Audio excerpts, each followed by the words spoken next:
We are live. Awesome. Hello, everyone. Welcome to the RHC meeting. This meeting will be conducted in accordance with State of California Executive Order N-29-20, dated March 17, 2020. All members of the Rental Housing Committee are participating in this meeting by video conference with no physical meeting location. Members of the public wishing to observe the meeting live may do so at mountainview.legistrar.com, on YouTube at mountainview.gov/YouTube, and on Comcast Channel 26. As noted on the meeting agenda, members of the public may provide oral public comment during the public comment period for an item by signing up at mountainview.gov/RHC_speakers, or by phone by dialing 669-900-9128 and entering webinar ID 918-5721-0968. Any emails received by 5 p.m. today were forwarded to the Rental Housing Committee. Emails received after 5 p.m. will not be read during the meeting, but will be entered into the record for the meeting. Now we will proceed with roll call.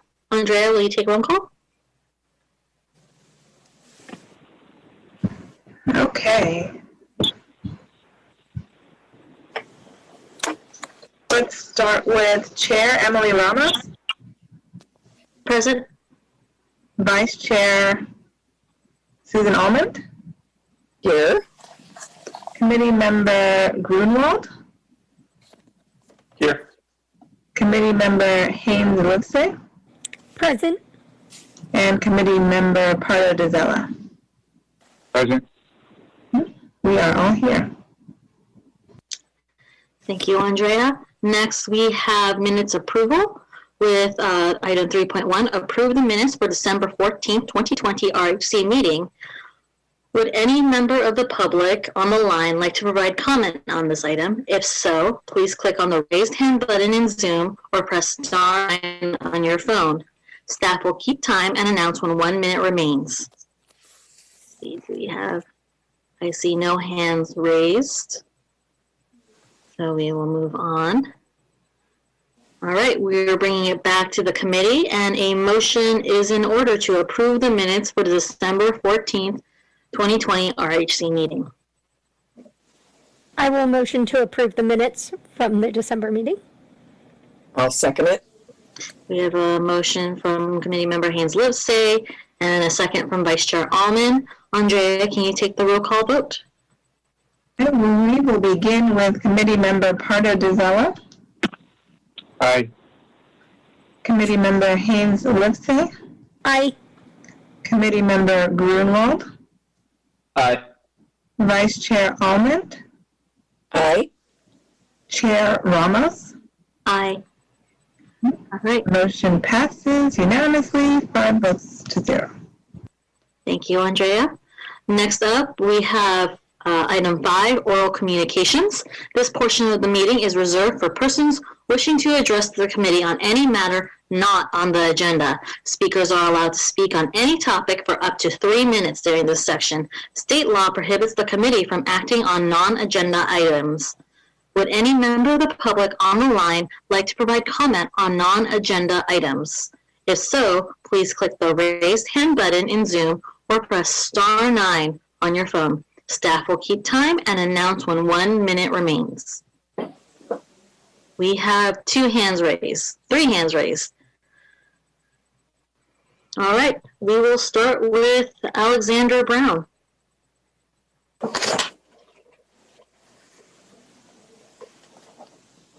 I unmuted and someone immediately muted me. Can someone bring up the slides I sent in, please? I don't know who's managing the screen share right now. Andrea, Patricia, can you hear me? I don't have them. Patricia, do you have them? They're in his correspondence. I can get them.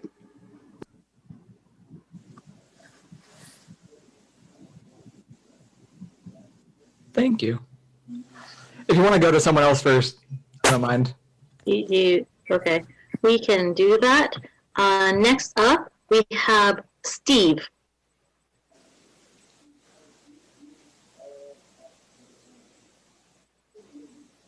Good evening. My name is Steve, and I've been trying to get a couple of questions answered and was suggested that I maybe bring them here. Since for many, many months now, renters have been afforded the protection of essentially free rent. I'm wondering if landlords are offered the same protections. We recently received the Mountain View housing invoices for the year. And I'm wondering if they have to be paid in full, if they only have to be paid 25%, similar to what the renters are required to do. I'm also curious if the late fees that are mentioned on the invoices will be waived similar to the way late fees have been waived for renters. Is that something that can be answered here? The item is currently not on the agenda, Steve, but we've heard what you said. I do have a question. Do you have tenants that are currently under the eviction moratorium or currently not paying rent because of the eviction moratorium? Yes, we manage close to 200 units in Mountain View, and there are numerous residents that the vast majority, I will say, are making an effort, and we continue to work with them. We were working with them before all the legislation was put in place. But unfortunately, the legislation that has been put in place allows for people to take total gross advantage of the situation, and we do have some of those who are, you know, thousands and thousands and thousands of dollars in the rears, and I don't ever expect to see that money. I expect them to milk it until we have legal actions afforded to us, at which time they will just declare bankruptcy and move on. So yes, is the answer to your question. Do you have a sense of what percentage of your renters? You know, luckily enough, the number of people taking gross advantage of the situation is a rather small percentage, you know, under 5%. But that 5% can rack up some big numbers very quickly. But the vast majority of people are making payments. You know, I don't care, and I haven't cared since the pandemic started, the amount that people are paying. You know, they're our customers. We're going to work with them. You know, if we kick them out, there's, you know, we're going to work with them. So the people that are making payments, as little or much as they can do, we're fine with it. It's the people who are making zero payments that are a problem. All right, thank you for that. I guess the question is this invoice is due January 31st, and how can I get a response to the question prior to the due date? Since the item is not on the agenda tonight, we will not be able to get to that, unfortunately, Steve. But Steve, if you can send us an email, we will look into it. I have sent an email. I sent an email, left a voicemail, and today I got a hold of Andrea, and she's the one who suggested attending this meeting. I think I sent an email to the Rental Housing Commission. I think there was an email address on the invoice itself. There's also a phone number on the invoice, which I left a voicemail on today. And then, like I said, I was able to actually speak with Andrea today.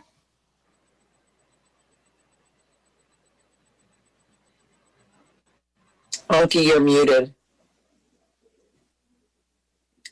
Okay, we'll look into it. So, Anki, I mean, from a procedural standpoint, as Emily said, Steve, you know, if we're not allowed to take action on public comment, but I think, Anki, the proper procedure would be if Steve had a proposal would be to submit that to either the chair or the rental housing committee. If he's proposing some sort of forgiveness for landlord fees for units that are impacted by the moratorium. That would be the proper channels. But per Anki's point, I think, Steve, the answer would be that by January 31st, we can't take action. It'd be a policy change. It's something that the RHC would need to discuss. Is that fair, Anki, on what would procedurally need to happen? Again, no. Absolutely. I think, and again, we're speaking out of properly agendized agenda items here, but we have to take this up and hopefully bring that back to the next rental housing committee. I can tell you what we did last year. Last year, the rental housing committee adopted that they were not going to impose late fees. So they have to make a similar decision in their next meeting if that's what they would like to do again. But again, we have to formalize it and put it on an agenda. All right, I appreciate your time and understand the procedural issues. I'll just end with saying that the renters didn't have to form a proposition to be offered the protections they've been offered, yet the landlords appear to have to jump through more hoops. So, but I appreciate your time and thank you for taking it under consideration. Thank you for your comment, and we can move on to the next commenter, B. Hansen.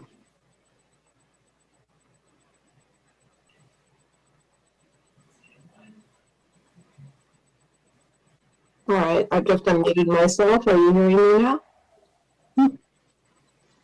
Hello? Yes. Okay. All right, I'm not going to take 3 minutes.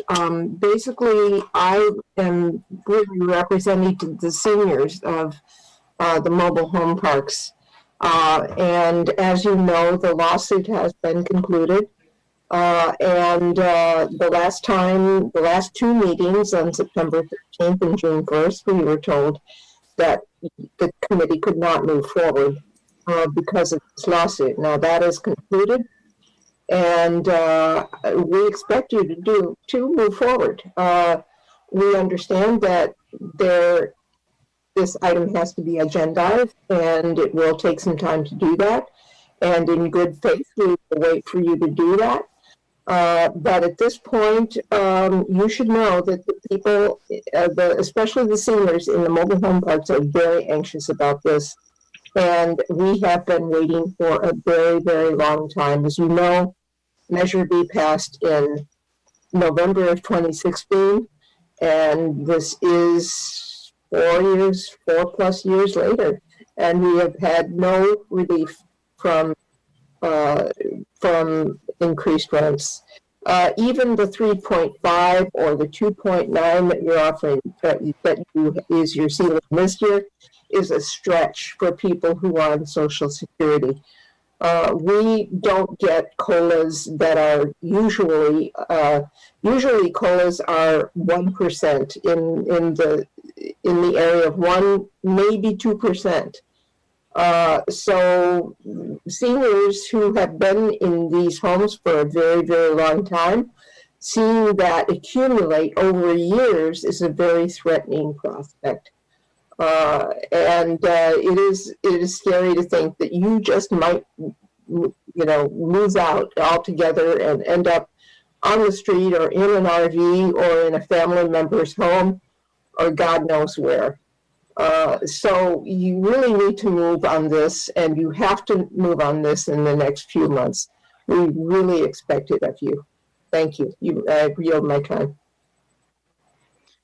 Thank you, B. Once again, if you would like to make public comment, this is the area for non-agendized item. If you'd like to make public comment, just click the raised hand button or press *9 if you're on the phone. Next up, is Alexander Brown ready? Yes, we can get this on the screen now. Okay.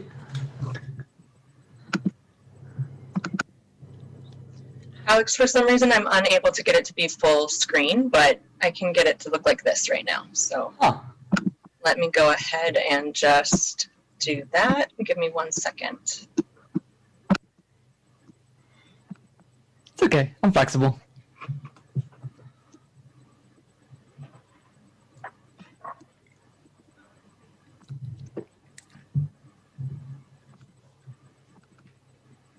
Okay, you are ready.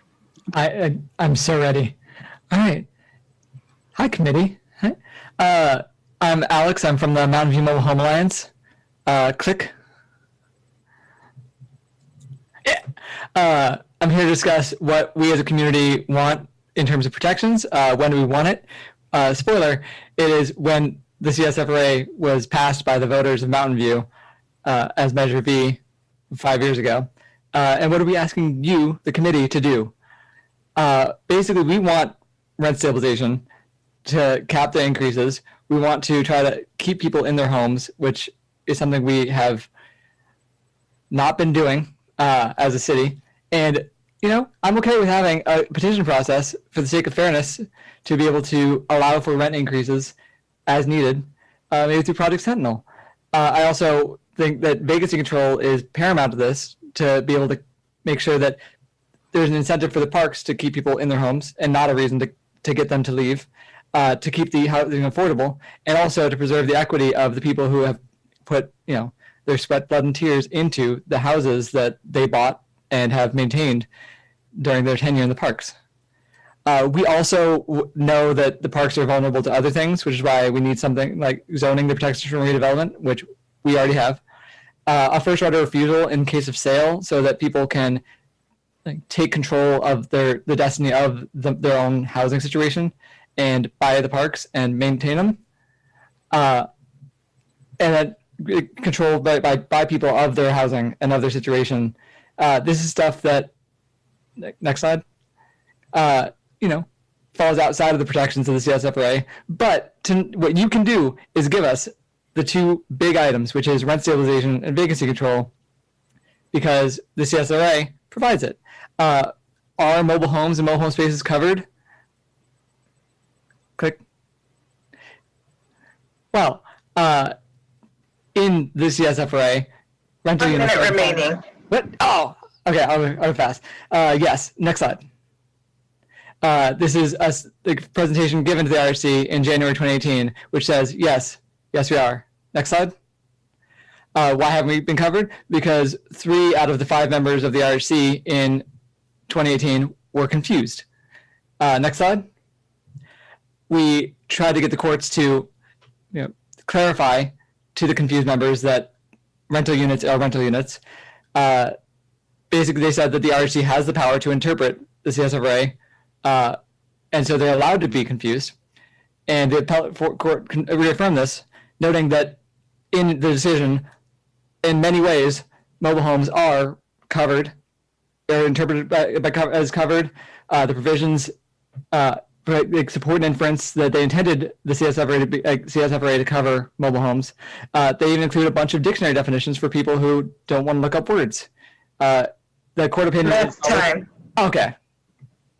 Damn it. That was close, though. Thank you. Thank you, Alexander Brown. Next, we have Tim Larson.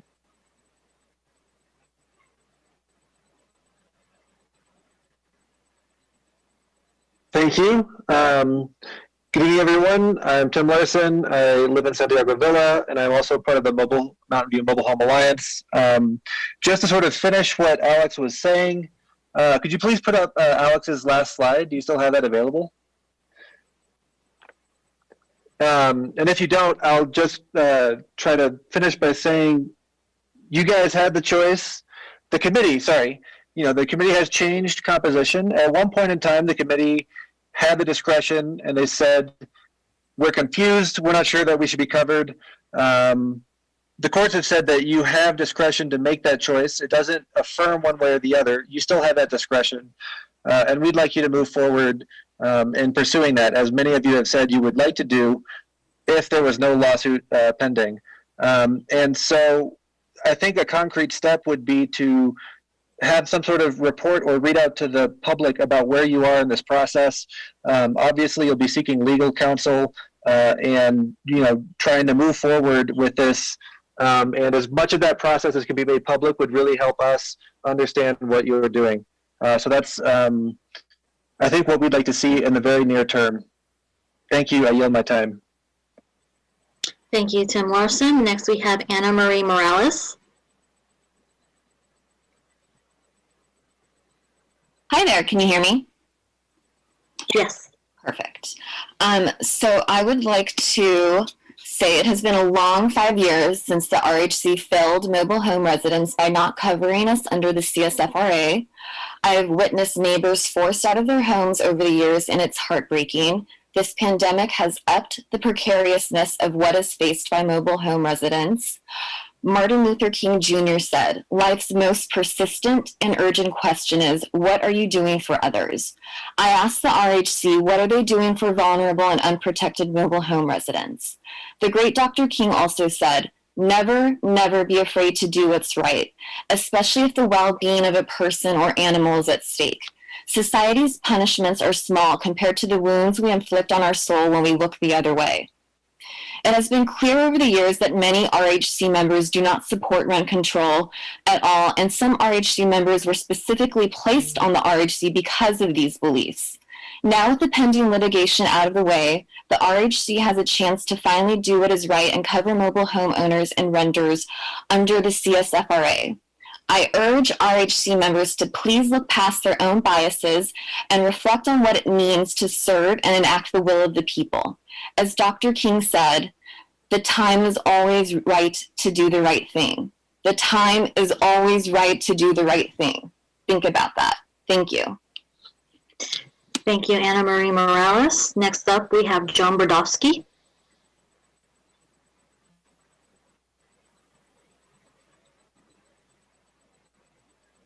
Hear me? Yes. Yep. Can you hear me? Yes? Yes, we can hear you.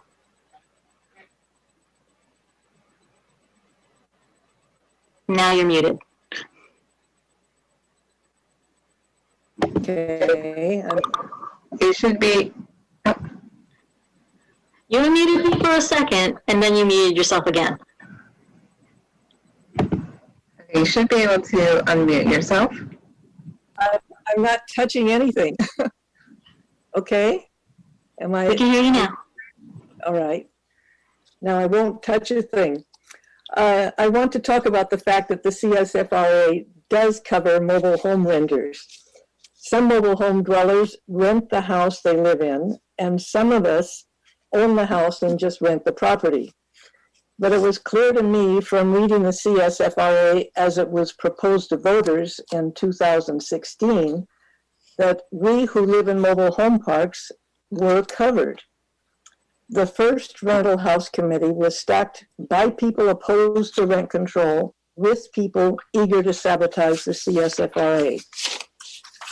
The county courts have decided that the RHC may interpret the CSFRA on this issue. I think that's clear to everybody.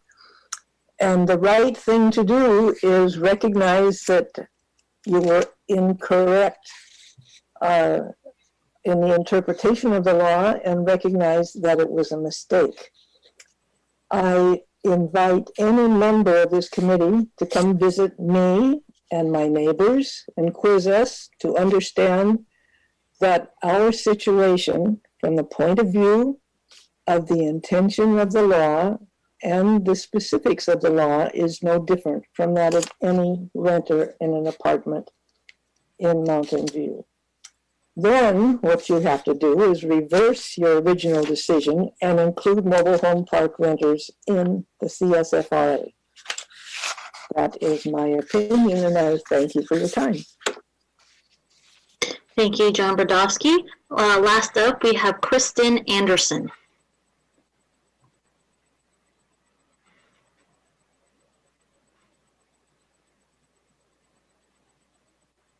Can you hear me? Yes, we can. Awesome. Well, as you said, my name is Kristen, and I live in the Santiago Mobile Home Park. I've been here 11 years. And it's definitely, there's a need for us to be covered. with rent protections. So I want to thank you in advance for finally protecting the mobile home communities and doing your job and advancing the purposes of the CSFRA. So again, I just urge you to please include mobile homes and mobile home spaces as fully covered rental units. And as Alex B. Tim manager, as everybody has been saying, the ball is in your courts. The lawsuit is no longer an issue. And so I'm very excited to finally get some proper rent cover for everyone, for the new people that are moving in, to keep management from hiking up those rents for new people coming in just ridiculously high, and protect us residents that are in here, as well as the renters.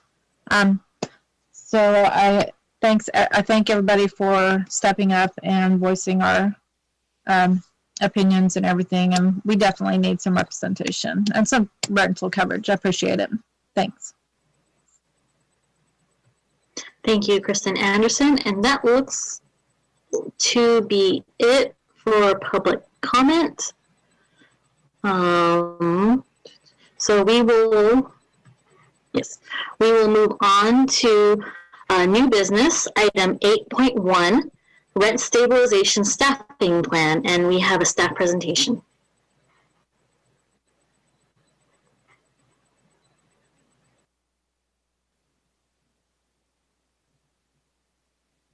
Thank you very much, Chair and members of the Rental Housing Committee.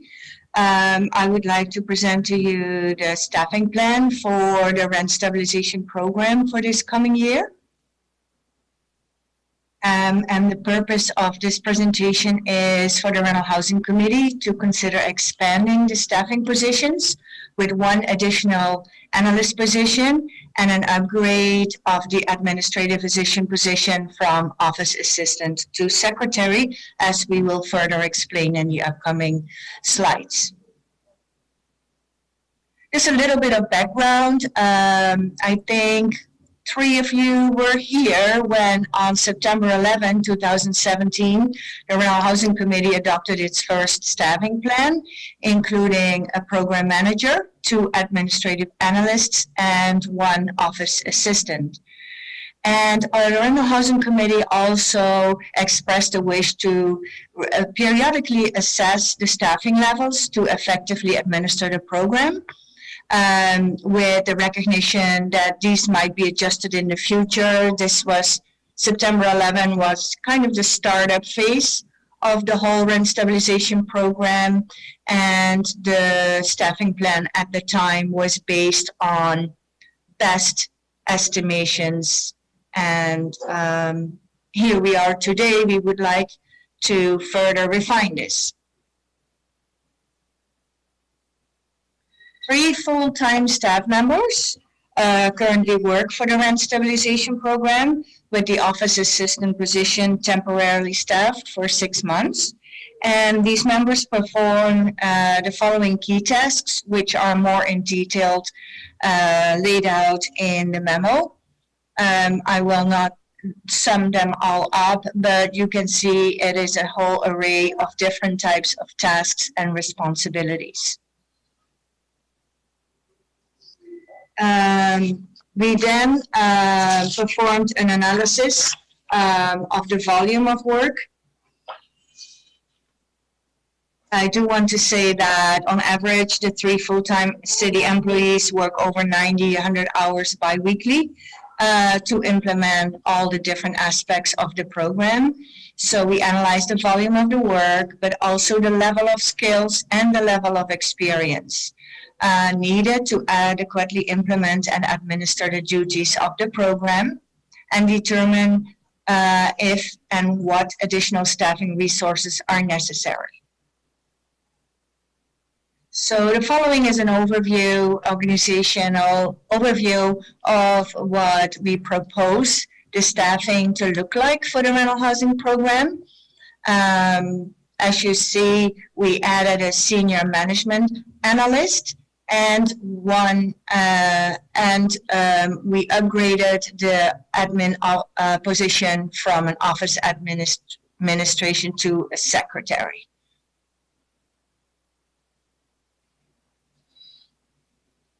So that meant that we proposed 5 full-time positions. And as you can see, comparing our staffing plan with other jurisdictions, that we are still on the very low end of what other jurisdictions are employing. We made 3 separate lines for Mountain View. One, the current staffing with the vacancy of the admin, the current staffing if we were to be fully filled, and then the third line is the proposed staffing of 5 full FTEs.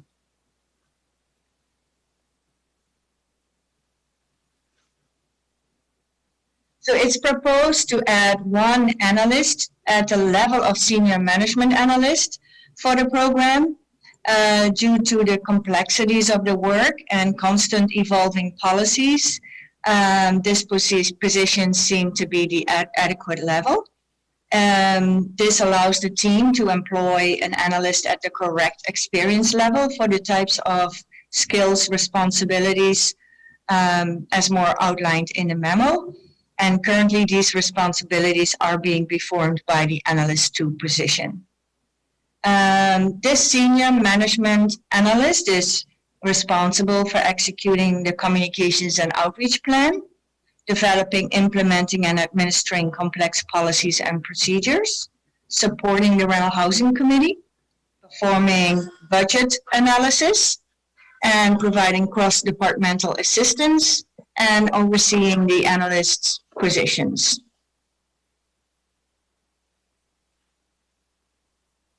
It's also proposed to upgrade the current office assistant position to secretary.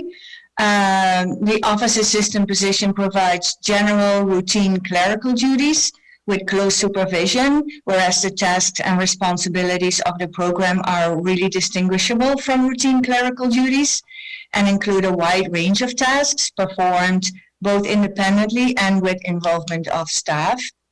And these types of duties require more experience in terms of years, training, and skill level, as you can see at the list of responsibilities that are summarized at this slide.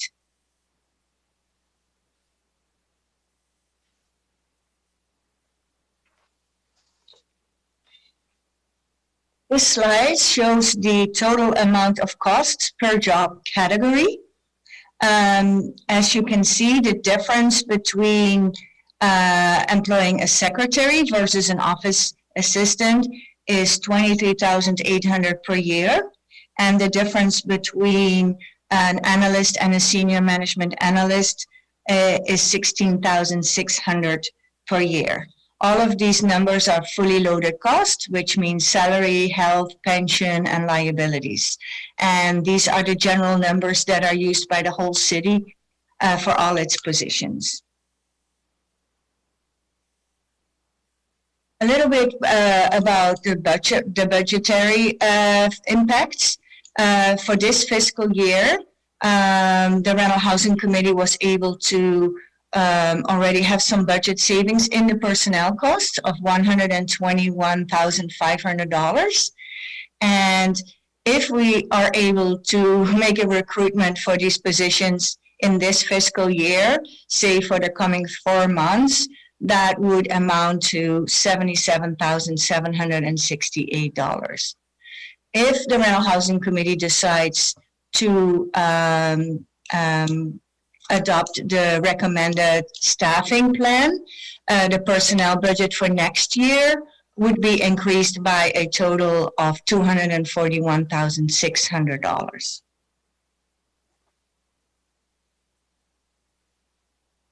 So the recommendation is to consider the rent stabilization program staffing positions with a senior management analyst and an upgrade from office assistant to the secretary position.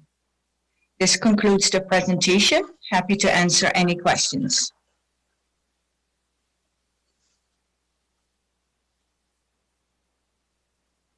Do we have any questions from the committee?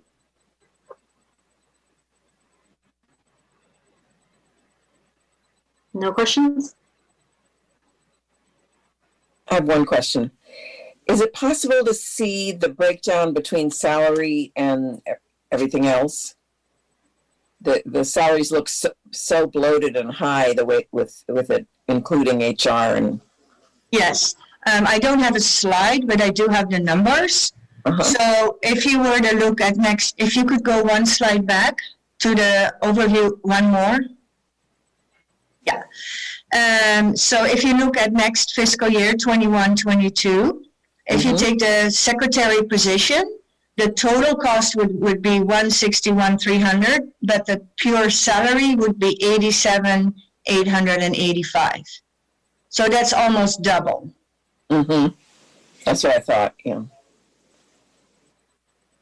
And the same would be true for the senior management analyst. Senior management analyst, yes. So it says for the full cost, $217,800, and just the salary would be $130,488.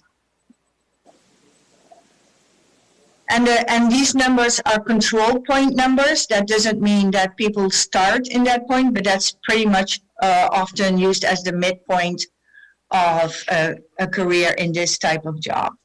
Okay. Thank you. Yeah, you're welcome. Any other questions? Committee member Parzella. Yeah, well, what would happen if we didn't take any action? Any thoughts on how we would do in the next year or so?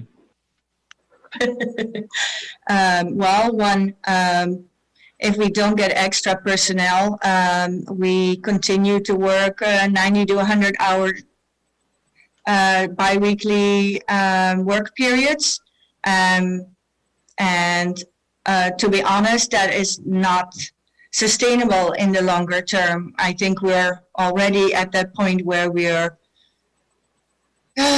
feel sometimes that we can't go deep enough in our research and that we really, really would like to spend more time on certain topics that might not be viewable on the outside world. The other option is that some of the work will not get done. That might not directly impact the community. Okay, thank you. Looks like we have a question from committee member Haynes-Livesay.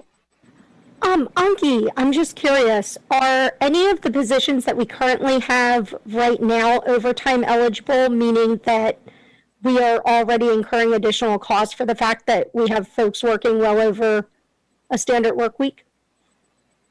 Yes, so for certain positions, when they make overtime, they can charge overtime hours. Sure. Absolutely, yeah. Thank you. Do we have any other questions? I would just like to comment that we're staffed way below all of the other cities. It's astronomical the amount of work that our small staff does, and I think we're overdue for an increase in staffing.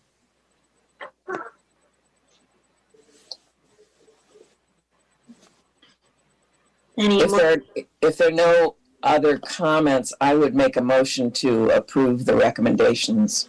That is, we will need to go to public comment first. Oh, I'm sorry. Yes. All right. So if there are no other questions from committee members. I had a question, but I tried to raise my hand. It seems like it may not be working. But Anki, one question I had. First, how do you feel? Or in the beginning, I think we had a high number of petitions that we were budgeting for, to be conservative. So we wouldn't get into a situation where, staff was overworked or that we ran out of budget. And I guess my question would be, over time, do you have more of a sense of how petition volume will go, or like will our litigation costs kind of be decreasing? What you've seen from other jurisdictions, do you feel like we're following a trend where we will have fewer petitions or more petitions, and how that might weigh on the decision that we have here? Yeah, so first off, our time is not primarily spent on petitions. We already, we do have a certain amount of time allotted for the petition process. And the most of the budget that we allotted for petitions was in the form of the hearing officers and Project Sentinel, who are administering the hearing processes.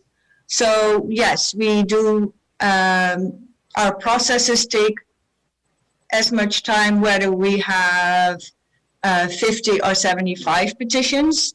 And we would like to allocate that to an analyst position, and then have the senior management position more informed with the policies and regulations to streamline everything even better.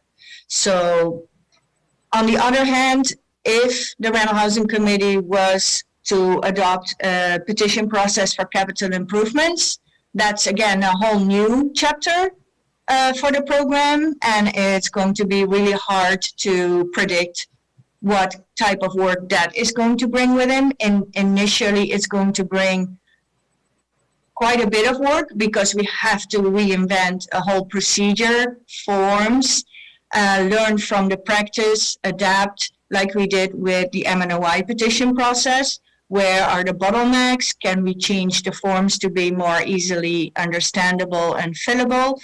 So in the beginning, that will bring more work with it, as opposed to lesser work with the regular petition process. Thank you. And maybe a quick follow-up there. I guess, are there any temporary options for increased, kind of salary or overtime? Any options we have there since we have the surplus? I think the only hesitance is just locking locking additional fiscal costs for the foreseeable future. Is there a way for us to kind of use additional funds to scale up and to help out with some of that work in the short term and see if it's permanent before? For the admin position, we do currently have a temp position, but I don't think we can find a temp person for the analyst position. Those types of work are not easily found in the temp agencies that are being used. Okay, thank you. It appears to me that the workload continues to increase rather than decrease. And I don't think we can anticipate that suddenly it's going to be easier. My concern would be regarding burnout for the existing staff, that at a certain point, you hit a wall and are not as productive or consider other options. We've definitely seen that, Susan. I think you hit the nail on the head. Instead of us easing into the program and easing into the procedures that we worked so hard to set up in the past 3 years, we're being hit with new programs, new policies continuously, and it doesn't seem to be abating anytime soon. That's correct. Mm-hmm. Do we have any more questions before we go to public comment? I'm trying to look at everyone's camera since. All right, so we are now going to public comments. It looks like we have Alexander Brown.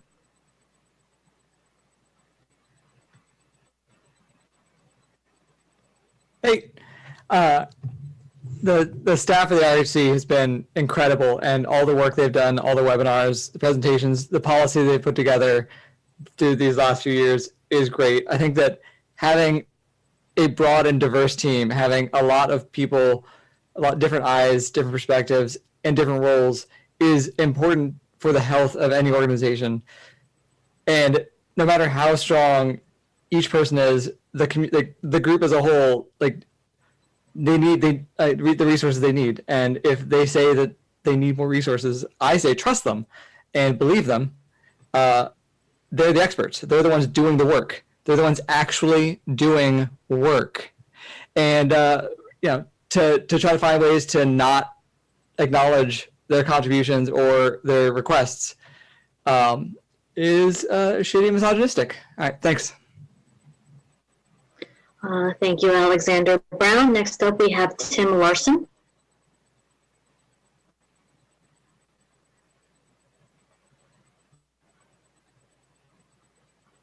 Hi. I just wanted to sort of second Alex's comment that the city staff has been incredible. You know, I've had a lot of interaction with them over the years, and they've always been prompt and professional. And I would second the call to put out a call for hiring new people.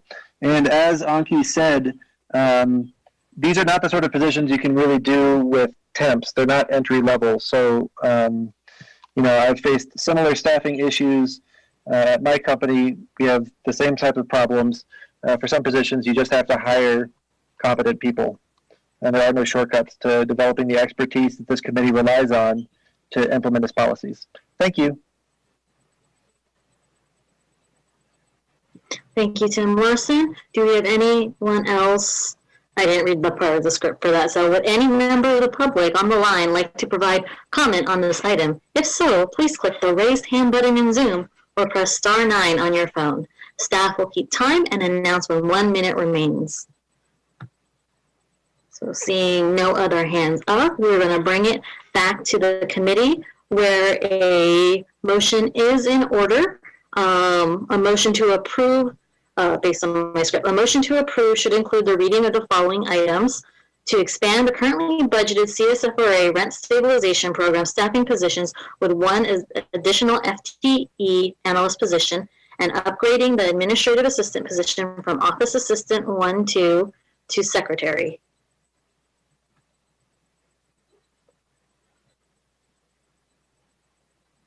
Do we have a screen for the recommendation?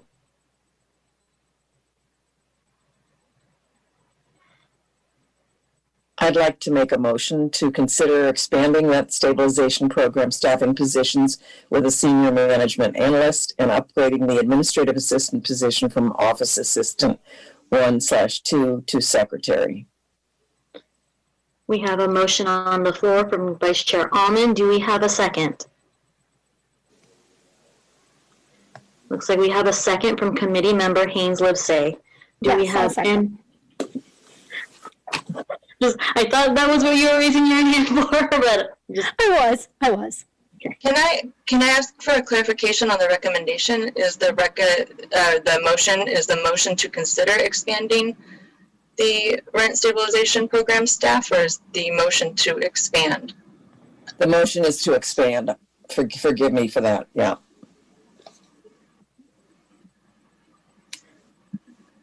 Do I need to say the whole thing again? According to legal counsel? No, I think the record's clear. Thank you. All right, so we have a motion on the floor. Do we have any comments?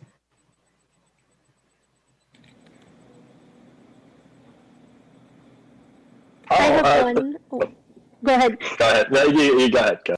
No, all I wanted to say is I'm seconding the motion to expand specifically, because I think one thing we need to keep in mind is when we look at the expense that staffing has, that human beings have, it does look large in number, but churn in employees is also very expensive. It's very expensive to find people, train them, and then have them leave. So we have to think about the offset of, yes, it might look like a bigger number than we're used to seeing, but it's also, churn is not good, and churn gets incredibly expensive and demoralizing. So there's an emotional cost as well. So that's all. Go ahead, Matt. Sure. Yeah, I want to echo the comments that I think our staff does a great job and supports us very well. And I do trust Anki in that, yeah, this is a lot of work and they'd like to go deeper on certain research topics. I'm just trying to offset that or balance that with increased costs. I mean, we have a fixed number of units in Mountain View, and there are some scenarios where I think there's increasing workload for the foreseeable future. And then there are other options that we've seen in other jurisdictions where actually the workload, because of the way that the laws have been formulated, ends up trailing off over time, and it ends up mostly becoming a rent board and not as much promulgating new recs. So I think we're still in early stages, and I guess I would ask that I think this is an investment worth making, and we've done a lot of marketing in the early years. So is there something that we could try to, if we were making this investment, can we offset something else so that our fixed number of units, the ultimate cost can come down? The annual fee for each individual unit, can either stay level or be reduced. So that's more of my questions there, if we can find those kind of temporary options. But otherwise, I will be supportive of the measure today. Thank you, Committee Grunwald. Do we have any other comments? I guess I will share some of my comments. It's really not easy working with me, so I applaud staff on that. And I like Committee Member Haynes-Liv has mentioned before, churn and turnover is much more costly to really any organization. And I think I was about to say, the fun of the beginning, starting something new, is probably worn thin by now. And we're still getting new things, but I think we're starting to see that creep of fatigue, and it takes more than adrenaline to get them through this. They need help. So I will also be supporting this motion. And with that, and no other comments, Andrea, please call the roll call vote.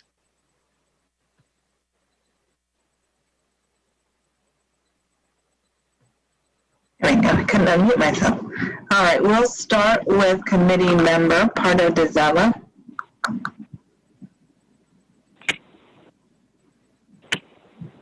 Aye. Committee Member Haynes-Liv. Aye. Committee Member Grunwald. Aye. Vice Chair Almond. Emphatically yes. Chair Ramos. Aye. Right, the motion passes unanimously, 5 votes to 0. Woo. All right, thank you, staff, and we'll be getting you some help. So now we move on to item 8.2, Capital Improvement Process Study Session, and we have a staff presentation.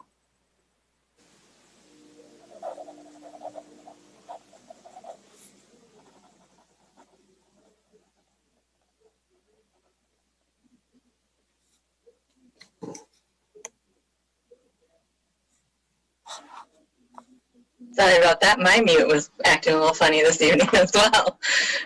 Good evening, everyone. Thank you, Chair Ramos and committee members. Item 8.2 is a study session for capital improvement petitions and joint petitions between property owners and tenants. And this is a study session, so no motions are to be had at this time, but we will be asking for policy input as we go through the study session this evening. So also please feel free to ask questions if you need it. However, this is a very comprehensive presentation. So just keep that in mind as well as we move through. So the recommendation is to receive background information and consider potential policy options related to a capital improvement petition process for temporary upward adjustment of rent and joint petitions between property owners and tenants. We're going to start with a little bit of background. As you know, we have the opportunity to implement the CSFRA, which is a voter-approved tenant protection law that stabilizes the community by reducing rental housing turnover. And it does three main things. It stabilizes rents, provides eviction protections, and the third thing is that it ensures a fair return on investment for property owners. And that goal 3 is what we're focusing on today for the bulk of this presentation. Section 1700 of the CSFRA states that housing providers are entitled to a fair and reasonable return on that investment, and it does that in 3 ways. The first is the annual general adjustment of rent at 100% of the consumer price index for all items for the Bay Area region. The second is through vacancy decontrol. This is the bulk of the way that property owners are ensured a fair return on their investment, and this happens through turnover of rental units. On average, 20% of rental units in Mountain View are consistently turned over every year, and that, with some caveats and exceptions, means that about 100% of units are turned over every 5 years. And that's pretty consistent across the county and through the region. And then the last way that we ensure a fair rate of return is through individual petitions for upward adjustment of rent using a fair return standard of some sort. So the RHC has authority over this through the CSFRA's sections 1708, 1710, and 1711. And the RHC is given the authority to promulgate regulations to establish rules and regulations for the administration and enforcement of the law, to implement the petition process, and to provide landlords with a mechanism for achieving a fair rate of return that addresses individualized circumstances. In the past, the RHC adopted CSFRA regulations, Chapter 6, that defined a fair rate of return as being achievable through a petition process that's based on the maintenance of net operating income for the base year as adjusted by the CPI. So the base year is 2015. And the RHC has discussed options in the past for adding an additional standard for upward adjustment petitions. And this would incentivize landlords to specifically maintain property and comply with changing codes. The capital improvement petition process allows landlords to recover costs of certain capital improvements without providing extensive records as required in the M&OI petition. And this conversation has happened in the past and was deferred because of Measure D, which we'll go over briefly in a little bit. Over the past few years, there has been quite a few opportunities for the community to provide feedback and input about a potential capital improvement petition process. And both tenant and landlord stakeholders in those meetings generally supported the capital improvement petitions. The big outreach efforts were done during City Council ad hoc subcommittee meetings. There were quite a few opportunities to discuss this very issue. And the Council ad hoc subcommittees discussed potential CSFRA amendments for a city-initiated ballot amendment and reviewed a number of areas they were interested in amending. One of the major ones happened to do with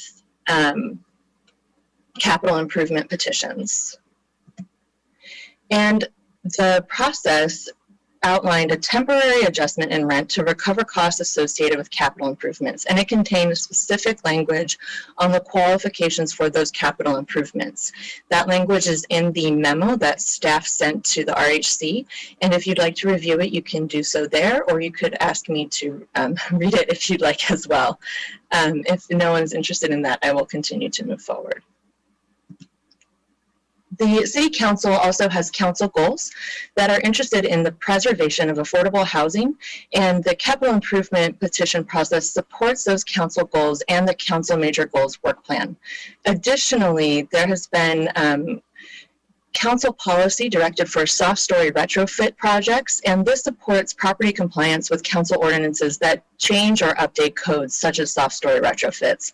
The soft story retrofit discussion also included opportunity for public feedback and engagement that did directly discuss capital improvement petitions.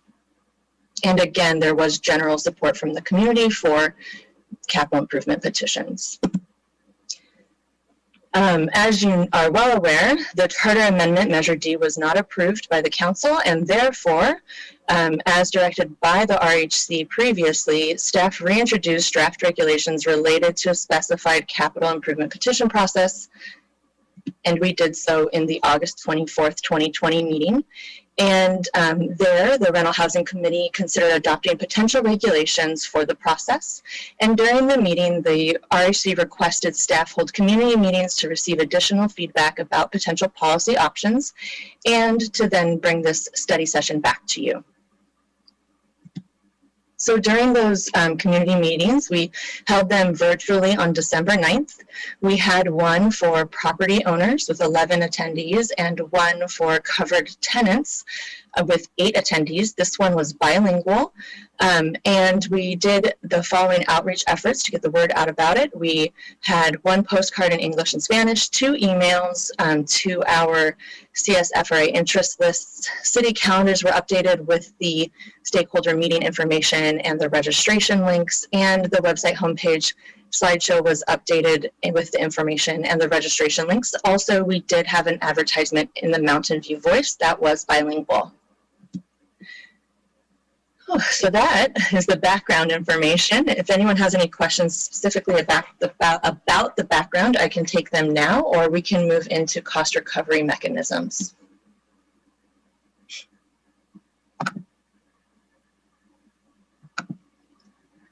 Okay, seeing no questions right now, I will move into cost recovery mechanisms. And these are the 3 general cost recovery mechanisms for property owners. The first one is the one you're all aware of, the annual general adjustment of rent, which changes every September. And this year it's 2.9% based on the Consumer Price Index. We also have vacancy decontrol, which I briefly discussed a moment ago. And then finally, the one that we are talking about tonight, the upward adjustment of rent petition process. And the one that we currently have is through the fair return standard of a maintenance of net operating income petition.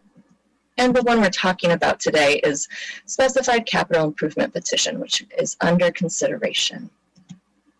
So for the current process, for the MNOI petitions, landlords must show that they were unable to maintain their operating income between the base year, which is 2015 and then adjusted for inflation, and the petition year. To prove a loss occurred, landlords must do the following. They have to show all income and expenses on the property for all requested time periods. They have to provide profit and loss statements for 3 years and provide all of the income and expense documentation and records for the base year as well as for the petition year. And this is an extensive process, and there is quite a bit of documentation that has to be provided. They have to complete the petition packet and participate fully in the petition process. So basically that means that if at any time they decide to not participate or they do not show up to the hearing, then they essentially say that they have withdrawn the petition from us. We have not seen that, which is nice, but we have seen a few MNOI petitions. I think we've had about 17 to 20 at this point.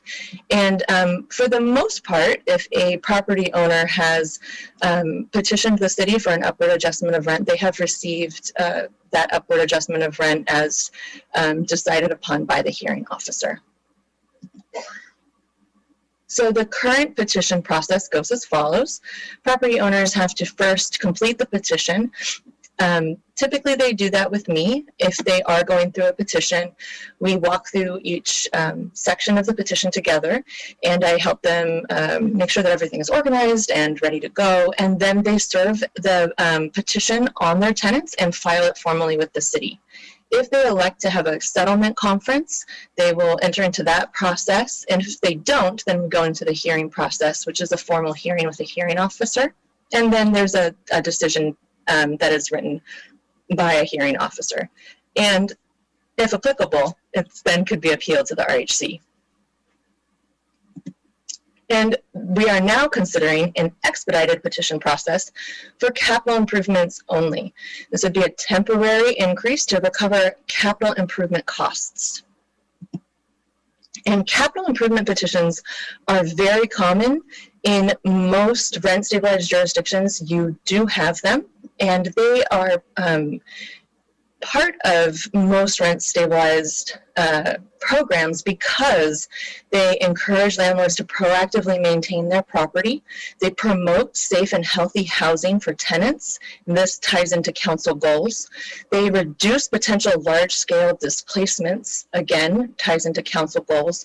They also reduce the likelihood that a building will have extensive code violations where tenants would be forced to move because the building's not in compliance with the law to such an extent that tenants cannot live there. And they are critical to preserving affordable housing stock in the city, especially when we start seeing mandatory code ordinances like soft story retrofits.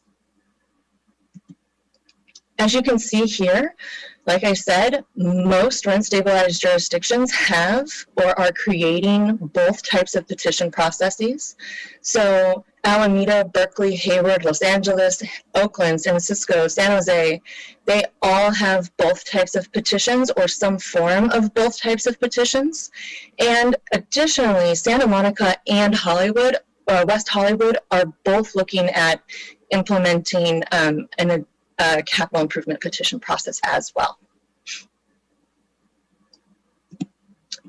So now we get into the heart of the discussion, which is what we're looking at today, which is our proposed policies. So there's a few things to keep in mind as we go through this. The CSFRA limits capital improvements to improvements that are necessary to bring the property into compliance with applicable laws and cannot include costs that could have been avoided with the exercise of reasonable diligence in maintaining the property. Specified capital improvements are major capital improvements that significantly extend the life of the property, and they must also meet the definition of the capital improvement already part of Chapter 6. And we will go over that. So for the basics of this, the capital improvement process would determine a fair rate of return can be achieved either by the M&OI petition or by the recovery of cost of certain capital improvements. And these increases are, again, temporary adjustments to recover authorized costs. It ends at the end of amortization period or at vacancy decontrol. So the increases associated by this petition would end if the tenant vacated the unit. This would not be considered rent as defined in the CSFRA, and therefore would not be included when calculating the AGA. This would be a pro rata allocation to all benefited units, and tenant hardships would be allowed for this proposed process. Based on a review of best practices from other jurisdictions and an analysis of the CSFRA, staff drafted capital improvement petition regulations for the RHC to consider. The policy options were then refined after community feedback and the RHC discussion from the August 2020 meeting. And I'm going to present the updated policy options now. So we're going to go over the petition process, capital improvement qualifications and what that definition is, the capital improvement categories. We'll also take a look at the authorized expenses that we're proposing, documentation that would be necessary, cost sharing of expenses, and the amortization period. So for the petition process, again, it would be more of an administrative process where landlords complete a shortened petition that includes documentation on the type and cost of the capital improvement installed. They serve that on the tenants and file it with the city. This would be a shorter process, and unless a full hearing is requested by affected parties, it would only be administrative, and hardship petitions would be allowed in the process. If there is no hearing, the hearing officer would decide on the petition administratively with a formal decision, and if a hearing is requested, the hearing would be held within 30 days, and subsequently appealable decision would be issued after that. If there's no appeal, then the decision is final, just like it is in the M&OI process. For the qualifications for the improvements, so you can kind of think of it, these as the big buckets. They must be necessary to bring the property or covered rental unit into compliance or to maintain compliance with applicable building and housing codes. That is required under the CSFRA. They must primarily benefit the tenant rather than the landlord and be permanently fixed in place or relatively immobile. They must also have a useful life of more than 1 year, and they are required to be amortized over the useful life of the improvement. And they must appreciably prolong the useful life of the property. Additionally, capital improvements that adhere to the above qualifications and also improve the environmental sustainability of the property while reducing cost to tenants may be considered specified capital improvements eligible for the expedited petition process. So then this next kind of smaller bucket or bigger bucket, however you want to think of it, are the categories. And these would be things like a new roof covering all or substantially all of a building or a structurally independent portion of a building, and significant upgrade of the foundation of all substantially all of a building or a structurally independent portion of a building. This would include seismic retrofits like those soft story retrofits that the council is considering. A new or substantially new plumbing, electrical, heating, ventilation, and air conditioning system for all or substantially all of the building. Exterior painting or replacement of siding on all or substantially all of a building. Repairs reasonably related to correcting and or preserving the spread of defects which are noted as findings in wood destroying pest and organisms inspection report.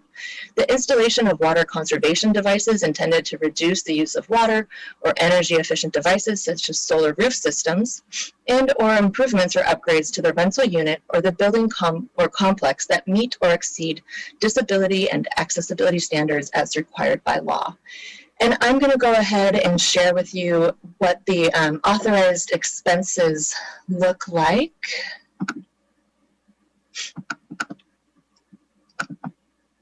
And this is in draft form, so we have two.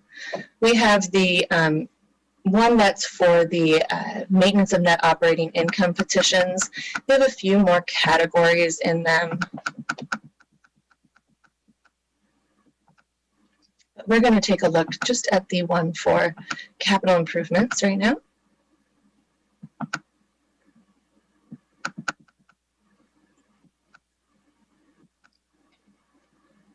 And so the authorized expenses you would see here. So we have ADA compliance, electrical, elevator repair and replacement, fire detection and suppression systems, flooring, fumigation, heating and cooling, plumbing, roofing, structural repair and retrofitting, and wall repair, replacement and maintenance, and other things like drought tolerant landscaping and windows.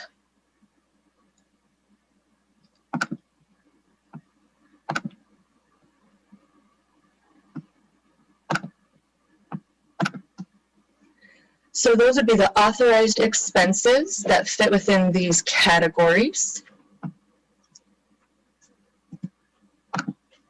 And next up, we'll discuss documentation. So again, this is vastly different from the M&OI petitions.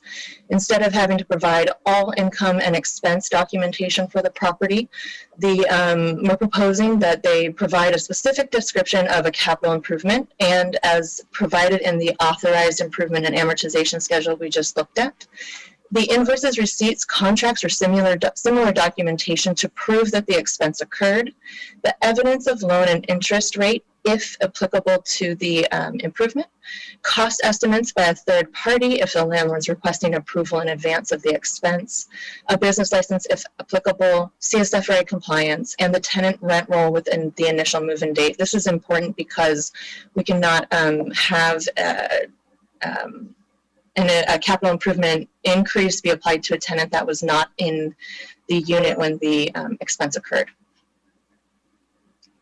And now to get into some of the nitty-gritty of the policy options. So when we're discussing these programs, there are different cost-sharing mechanisms to think of. When we initially brought regulations to the RHC, we proposed a 100% cost recovery for the petition process. And when we brought this to the community and did more research with peer jurisdictions, we found that because capital improvement petitions improve the property for the landlord, the property owner themselves does receive the improvement, and therefore the increase on the property's value is applicable to them and not to the tenant. There was concern about the burden of the cost share fully falling on the tenants, and that is the reason why many jurisdictions do have a cost share that is split between the property owner and the tenant. And so we would like to receive feedback today on a proposed cost-sharing options. One would be at 50%, so the cost share would be split between tenant and property owner at 50%, which is similar to Hayward's regulations. The other is a 70%, which is similar to Oakland. And then there's an option to split the type of cost share between the type of property. So this would be similar to San Francisco, where small landlords with 5 or fewer units have a 100% cost recovery opportunity with their tenants, where the tenants could, the 100% of the cost recovery would be shared amongst the tenants only. And then for larger properties, it's a 50% cost recovery with between the tenant and the landlord. Additionally, we propose that you consider the following total amounts for associated increases: a 10% of the rent cap, which is inclusive of the annual general adjustment and banked increases for a year, and that could be capped at also a certain dollar amount per year. So this would again be similar to San Francisco. They have a percentage cap of how much of the rent it can increase by, and that's capped also at $30 annually. Per month. And then 3% to 5% of rent, which is not inclusive of the annual general adjustment and is not capped at a specific dollar amount per year. This is similar to what Hayward and San Jose do. And we can take a look at the peer jurisdictions and how this breaks down if anyone is interested as well. And then the proposed amortization schedules are in the Authorized Expenses and Amortization Schedule B, and we recommend that the expense sunsets at the end of the amortization period or at vacancy decontrol. And if the cost of the capital improvement exceeds the amount that can be collected with a specified capital improvement for the temporary adjustment of rent, the landlord can also potentially elect for a longer amortization period. So those are the big proposed policy options for the RHC to consider today. And the first question that staff has is, does staff have any input regarding the draft petition process itself for capital improvement petitions?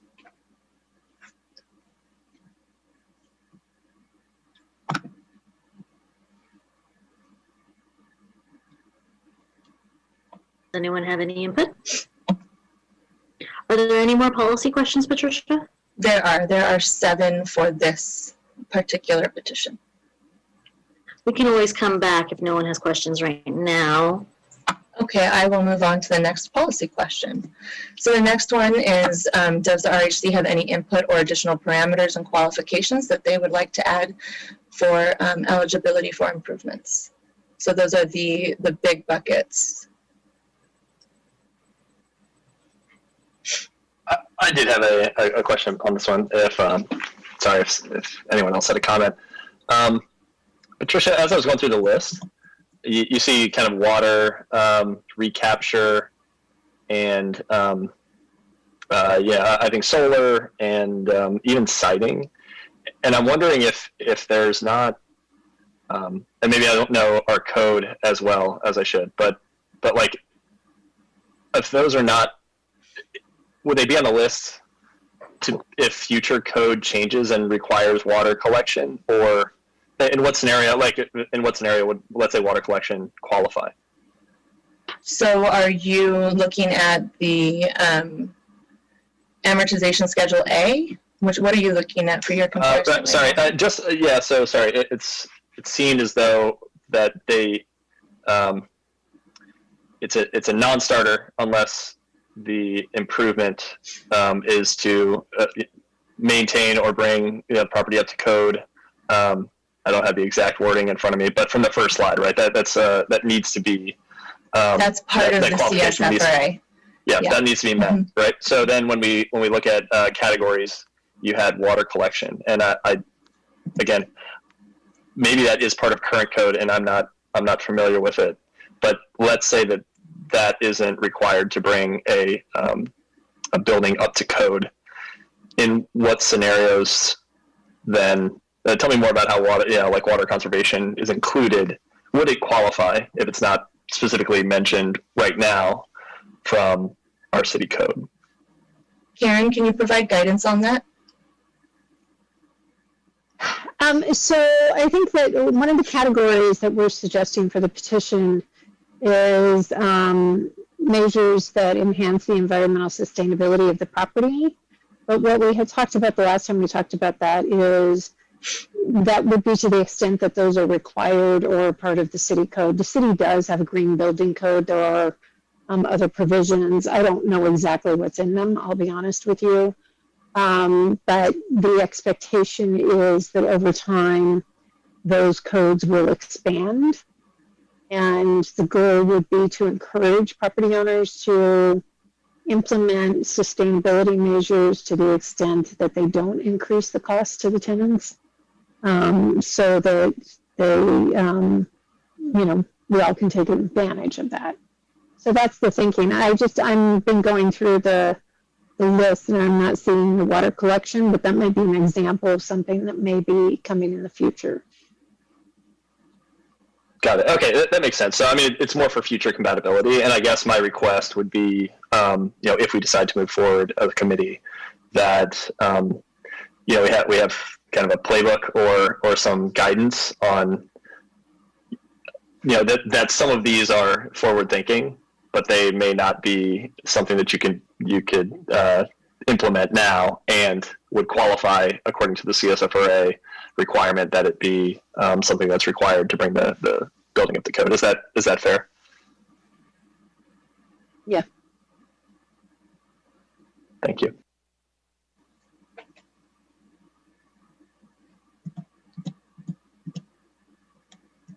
Thank you, Committee Member Grunwald. Does anyone else have any questions about this policy question or input for that matter?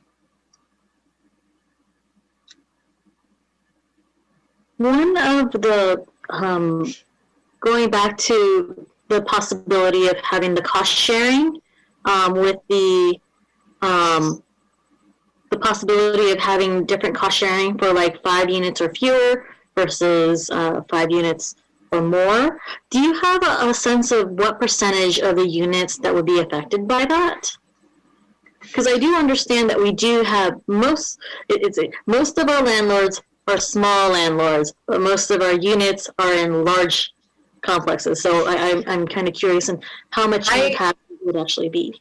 Let me see if I can pull up that I just had for 3 units to 4 units. I just gathered that data the other day, and I have it in an email. I don't have for all 5, but I have something close. So if you give me 1 second, I can pull that up for you.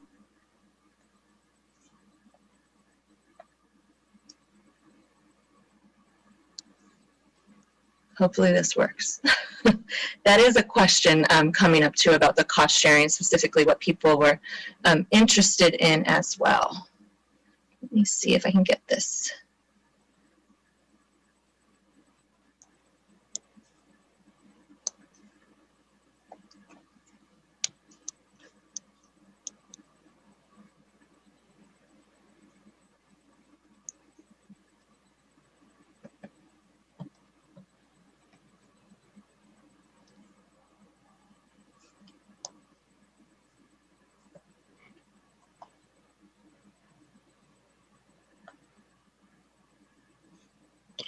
While you are getting that, I do also have another question.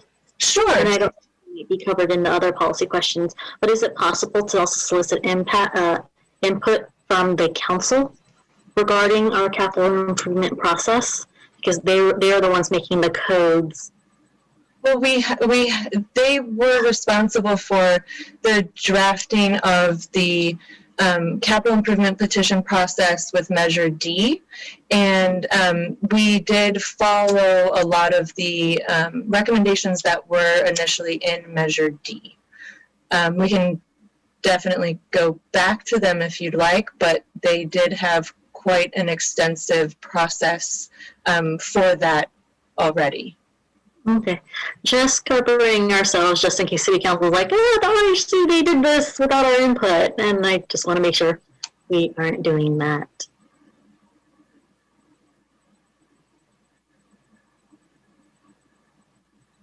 Let me see if I can find this. If I can't find it for you right now, Emily, I will send it to you all.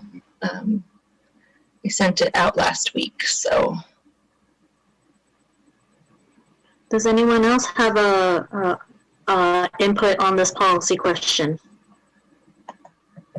And again, this specific question is for the qualifications specifically. So those kind of big buckets that we covered at the beginning.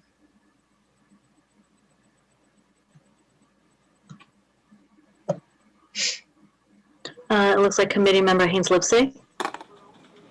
One thing, and I don't know if it fits in this policy question or not, but I think we mentioned that the improvement has to have a useful life of at least 1 year. And I would be interested why we're setting the useful life as 1 year when our amortization calendar starts with a 5-year amortization. I think that was the shortest amortization I saw. So shouldn't we have a 5-year useful life if we're amortizing over 5 years, because that's literally how you do it? I mean, to be fair. That is one of the specific qualifications that came from the Measure D. And if you, this is exactly why we're looking at bringing this back to you and asking the policy questions. We can definitely amend that to be more than 5 years. Karen, is there any reason why that could not be amended? No, I mean, right now everything is up for grabs. So, that was a good point, and I certainly noted that myself.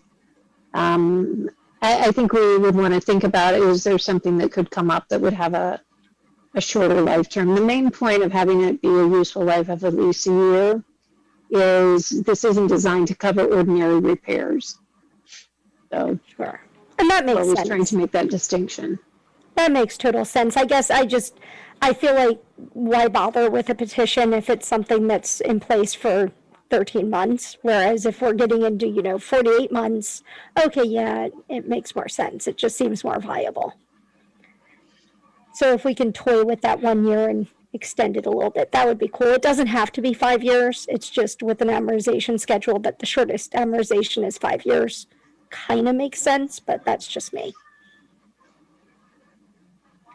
And I mean, to second that, I guess I had the same initial thought, but also to Karen's point about forward compatibility.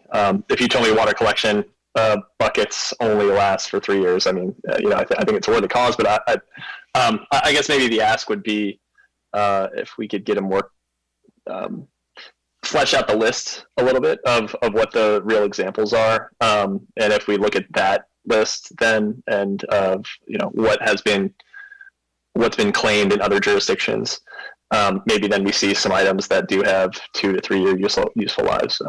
So the amortization schedules that we've developed, both for the MNOI petition and that we're proposing for the capital improvement petition, directly look at all of the peer jurisdictions research that was provided in the staff report, and is very closely in guidance and in compliance with those other jurisdictions. Okay, so then so far we haven't seen anything that's below a 5-year No, period. Okay. no. Okay. And Emily, to answer your question, we have approximately, give or take a few, 77 3-unit properties and 137 4-unit properties.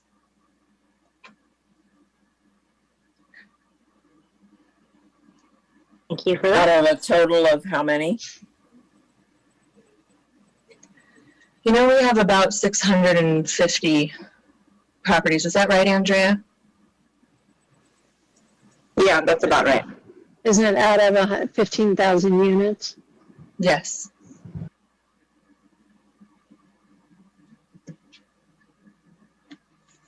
Thank you.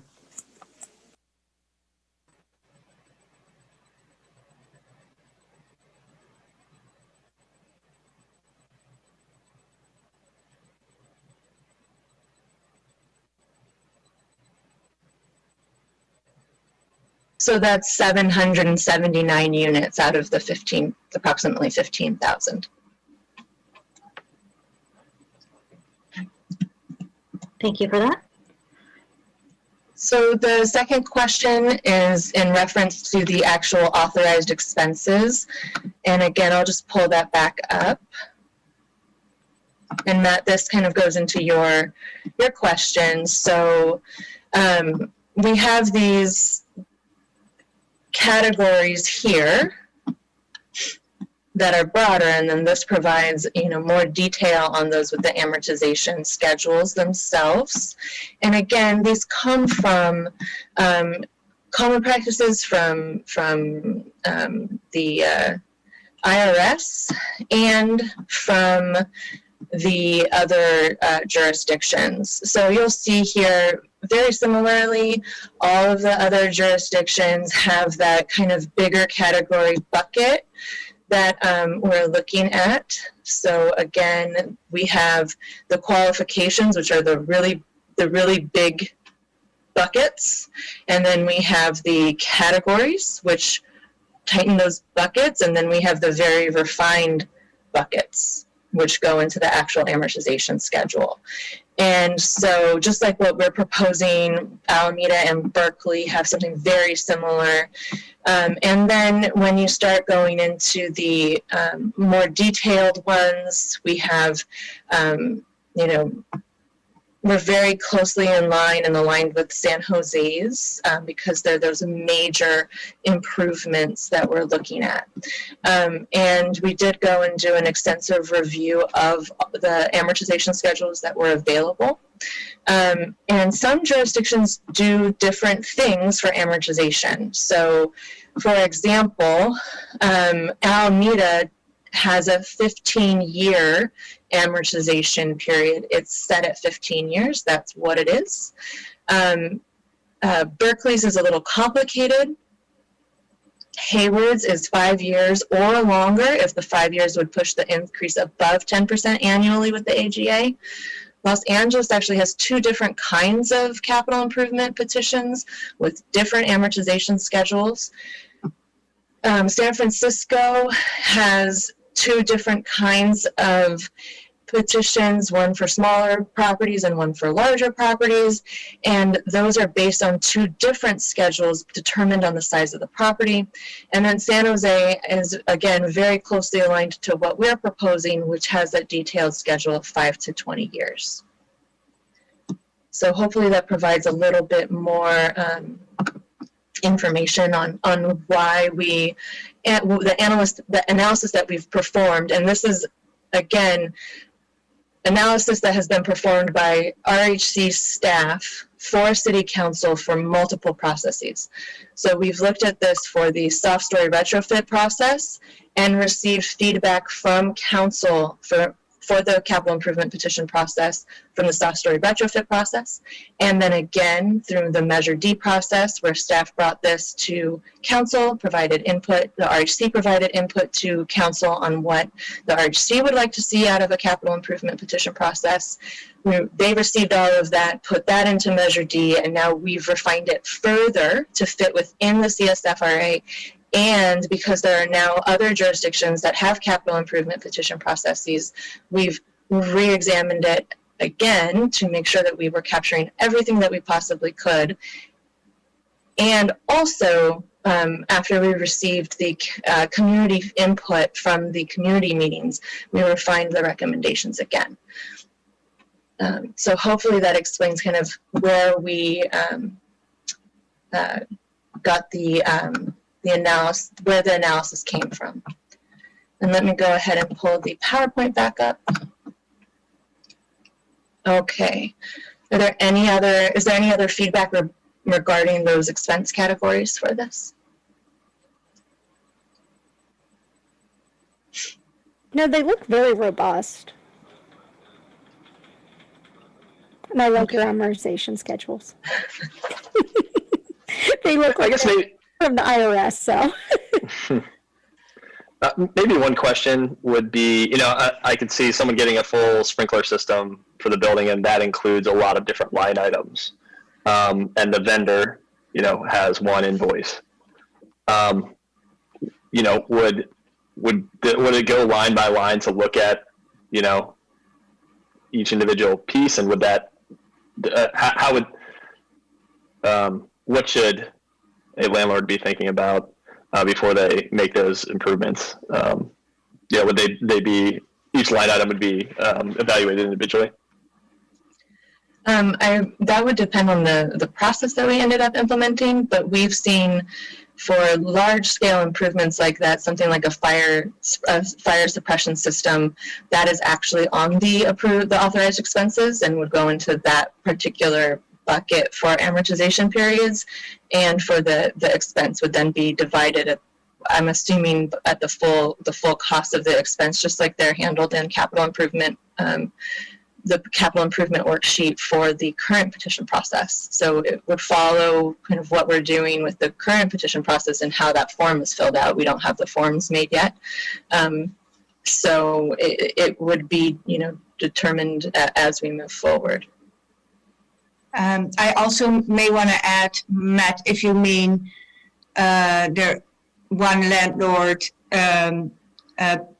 remits a cost of $10,000 and another landlord remits a cost of $20,000 for a fire retardant system, is the hearing officer going to look into the actual cost of the improvement? Is that your question? Just when it comes to categories and requirements, you know, I'm not, if we have a line item for a particular category, and they replace all of the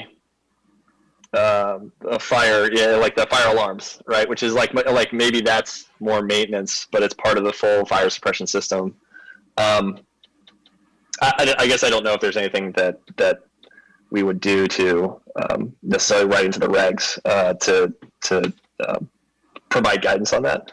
And maybe speak more about the plans for kind of pre-clearance versus like asking for, you know, coming in with the receipts, right, and going through the petition at that point, post versus pre-clearance. You know, like what would the process? How would the process differ there? So the give me 1 second, Matt, so I can bring this up correctly for you.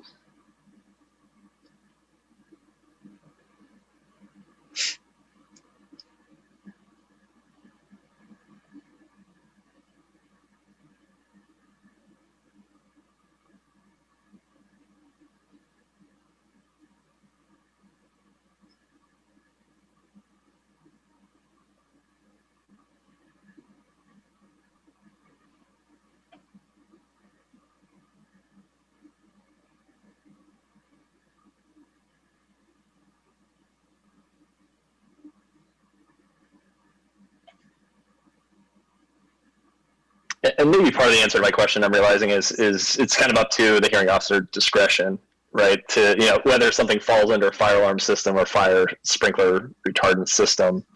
So that maybe that's, we don't necessarily have to instrument our regs to take care of all the different. I don't think so either, Matt. And then for the pre-approvement, you can, go ahead. So in terms of fire suppression, I can give you a little bit of insight into that. They are very different things in fire code. The fire alarm system is different from a fire sprinkler and retardant system. And understanding that the hearing officers have vast knowledge and experience with these type of petitions, they would bring that into the review of the petition. And again, if they didn't have experience with it, they do go out and seek that information to make sure that they're providing the best outcome for the petitioner under the law, as required under the law. So that hopefully provides some clarification there, just in kind of those different differentiations. And for something like a fire alarm system, if you did want more clarity in the authorized expense list, we could specifically spell out, what the difference is between a fire alarm system and a fire suppression system, fire sprinkler system. For the question, kind of a process question, landlords would be able to petition for approval of the capital improvement that they have not installed yet, but they would have to wait for the increase to be applicable until after they've expended the expense. So they'd have to come back to us with those receipts. So they could, if they were wanting to protect their finances, they can. We are suggesting that they're able to come to us first, get the expense authorized, and then come back once they've done the improvement for the decision for the petition. And in that case, would you consult with a hearing officer, or? The hearing officer would essentially make the decision and say, I mean, I'm going off of the background knowledge that I have from other jurisdictions, but they would essentially say this expense is approved and authorized, and this is how the cost recovery will happen once this expense is made. This is the decision, so they would already have the decision for them, but it would be contingent upon them completing the actual improvement itself and providing the receipts as required under the regulations. Yeah, I think what we envisioned is you would have a fully issued decision, but invoices or paid receipts would have to be submitted, and the hearing officer would issue an addendum with the exact amount based on those. But you would know that the category is approved. Got it. Thank you. So staff would kind of collate the information, give initial response on like the requirements for pre-clearance. Then when they have enough evidence, take that to the hearing officer. Hearing officer makes that kind of pre-clearance decision. They go do the repair, come back with the final amount, and then it's it's just an administrative task for the hearing officer to actually. Yeah, but the hearing officer will be making that decision, not the staff. And usually, if you want a pre-approved capital improvement, you bring the cost calculations, like how do you call that? You bring a cost estimate. Yes, cost estimate. Yeah. And we have that as a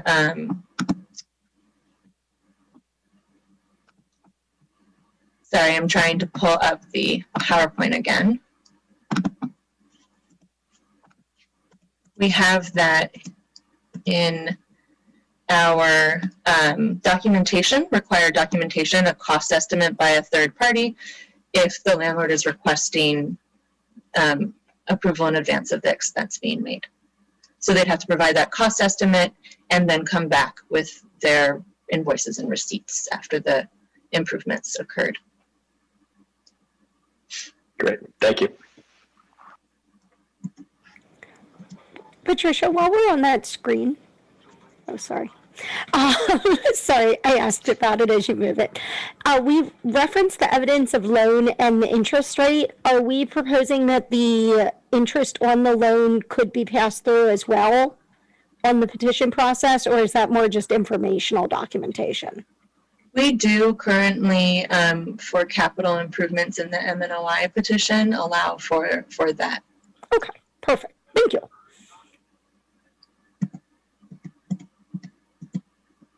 And are there any other questions related to authorized expenses?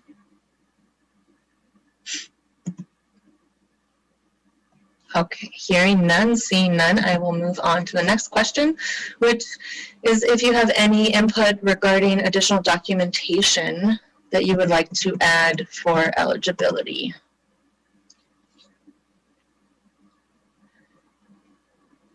And again, this list is based on peer jurisdictions. It looks very comprehensive to me. But what do I know? Point of just question. Now that we have the rental, the registration database, to be in compliance, I think we still include it, but the rent roll and move-in dates would already be part of that. Just so I'm clear, right? So one thing that we do not collect is tenant name in the petition in the database. So the rent roll would include their name, the unit number, the initial move-in date, basic tenant information. Okay, all right. We may just want to clarify that, I guess, because when I hear rent roll, I just think of the actual like unit numbers and rent, like you said, with no personal identifiable information. So for petitions, the petitions do have to be served, and the tenants do have to be notified so that they can respond if they would like to. So this also, just like with our current petition process, would include their contact information. I see. Okay. Thank you. In terms of the documentation, with the registry, how much of that can a landlord use to help them with this process? So, like, I know we're not at the point where they can file their petitions online, but are they able to access some of the information they put in and pop it out in a way that helps them for doing a capital improvement petition, or even looking forward an MMOI petition? So we are working on the MNOI petition process now. I'm not sure when we'll have that online, but we do have the tenant petitions up. For something like this, which is a much abbreviated process compared to the MNOI petition, we would, be more easily able to transition into having this available online for property owners. I can't give you an estimate of when because we actually have to build the paper processes first. But these are mostly things that, in terms of documentation, that a property owner would have to provide that are not routine inputs into the database for the property owner. Yeah. Thank you. So the database doesn't have a way to track a landlord's expenses or anything like that. For the business license, I'm assuming that's an actual business license and not a reference to the permit. Should That's we correct. ask them to have a permit? Because if they violate the code, they can't Yes. take their AGA. So maybe they should show us that they have the permit to do the improvements so they don't end up getting themselves sideways in the process of best intentions. Thank you. Yes. I have that in my list somewhere else. Thank you for reminding me. The business license are needed in Mountain View if you own a property with 5 or more units. So you're absolutely right. Permits are outside of that. Yes. And also good. Yes, and necessary. Just a quick question there, though. I mean, some of this, not all of the improvements would require permits, right? I saw, maybe this is on the wrong list, but like draperies or internal, kind of internal things. All major capital improvements in this process would require a permit. Okay. So the list that internal, like energy efficient appliances or something, that's not included in this list that we have.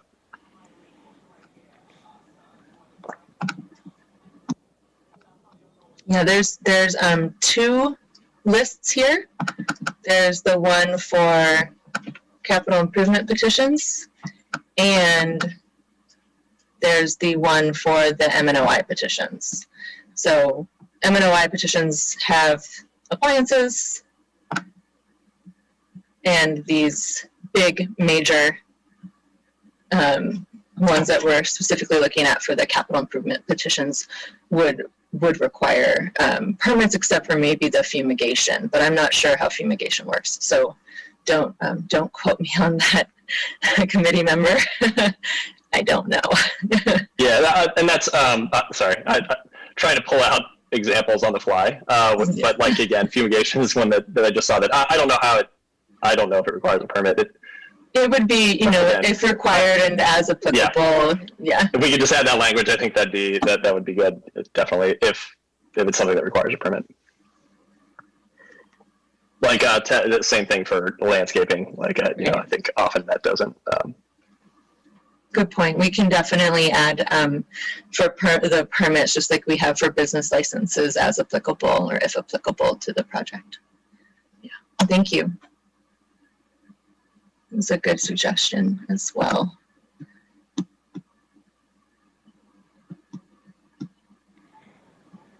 I know I'm out of alignment with our policy question lineup, but the masonry, is that including the fireplace within the unit, or is that only including the chimney on the exterior of the property? Ooh, that is a technical question that I can look into. I'm only thinking back to, I grew up here with the '89 earthquake. There were significant issues with masonry and fireplaces specifically, and chimneys definitely, that ran the length of the chimney and through the interior of the apartment, of the fireplace. So that's a technical question that we can look into as well. Okay. I looked up and saw my fireplace and I was like, ooh, masonry.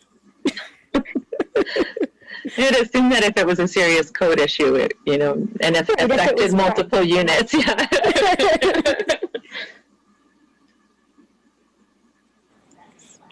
I'm done. And while we do have authorized expenses, there still is room for a hearing officer's discretion should there be something like that comes into play where, it could fall into the category, the property owner could again file the petition request in advance and have the hearing officer, determine where the expense falls and qualifies as well. So that's one of the reasons why we built the flexibility into the process. Perfect.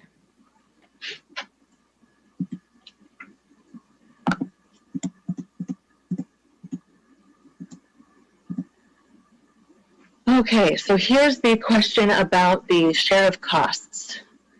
Does the RHC have any input into the proposed share of costs? And I'm going to go back to that slide and bring this up again. I can go into some more detail with the peer jurisdictions and give you some more insight into what they're doing and how they're doing it. Or, we can discuss these different options in more depth as well. Or if the committee has any input that is outside or different from these options, we're happy to consider that as well, obviously.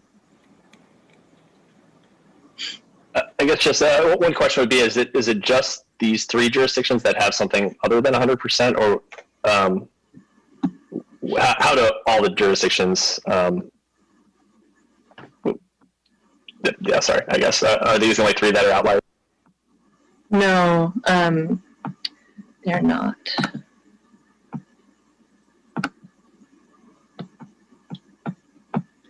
They get a little complicated with some of the other ones, but you can think of it in the following ways.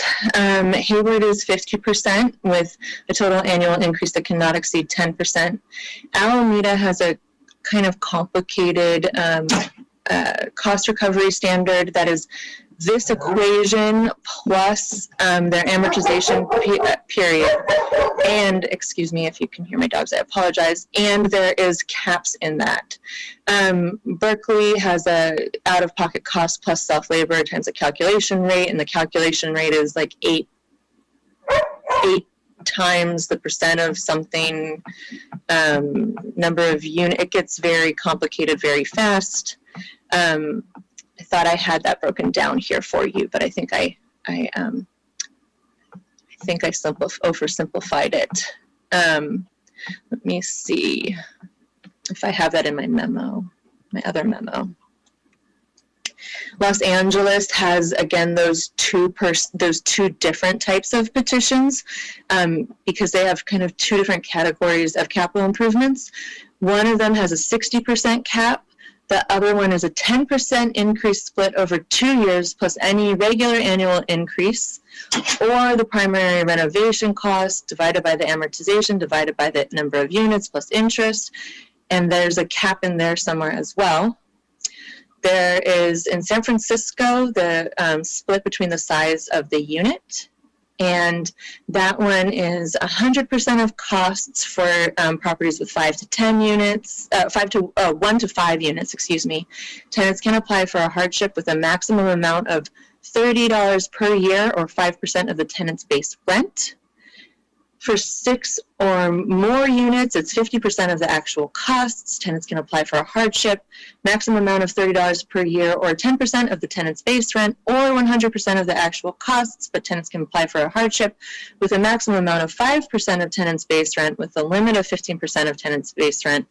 And again, it starts to get complicated fast. And then San Jose is capped at 3% of monthly rent at the time of filing. It's not considered a rent increase and does not increase with rent increases. So they all, for the most part, do not do 100% allocation of cost sharing. They all truly cost share, mostly because, like I said earlier, the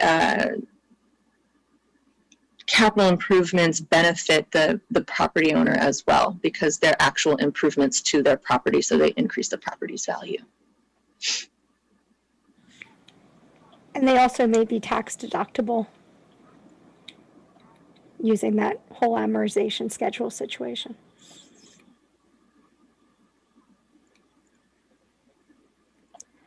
Now, one thing I was interested in was the third option regarding doing a different calc for small properties than larger properties. I think cost sharing, if we're going to talk cost sharing, we should be literally sharing costs, so probably no one should have 100%.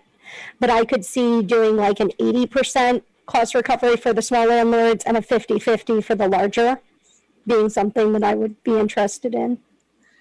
And with that 100% cost recovery for the smaller, so that one is that split depending on the size of complex is from San Francisco, and they do have those other caveats in place that protect the amount of rent that can be increased over the course of a year. And we do have a 10% cap anyway with the CSFRA, but the $30 or 5% of rent is included in that one for the tenants too.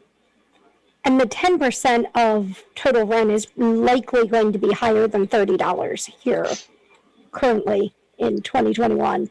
So I feel like we'd be better off having a cost share arrangement with a little bit higher cap than saying, well, you get 100%, but that's only $30 per unit max. Yeah, they do that. So it's $30 per month, per year, and per unit. And then that's extended, again, people can re-petition, or can come back to the city and say, this won't cover the cost of the improvement at 100% with this amortization schedule. So they extend the amortization schedule to make sure that the improvement is captured in full, even with that cap. But that assumes that there's no property turnover, right? Because you lose this. Yeah, because it's assumed that vacancy decontrol, that people are increasing their rents to cover the cost of improvements. Mm-hmm.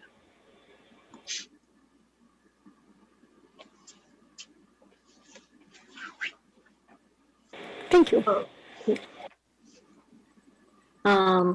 Anyone I guess else? Sorry, maybe my question for staff, I mean, going back to the table that you had, if staff tried to hit the middle of those jurisdictions, I'd be interested to see where staff nets out. It's tough to process all of the different options and permutations that some of the jurisdictions have. But yeah, it'd be interesting. I don't necessarily think though that like just Hayward or just Oakland, represent. Like if we tried to hit the middle between those, right? I'd rather look at across all the jurisdictions and see, what staff thinks is conservative versus, more on the aggressive side.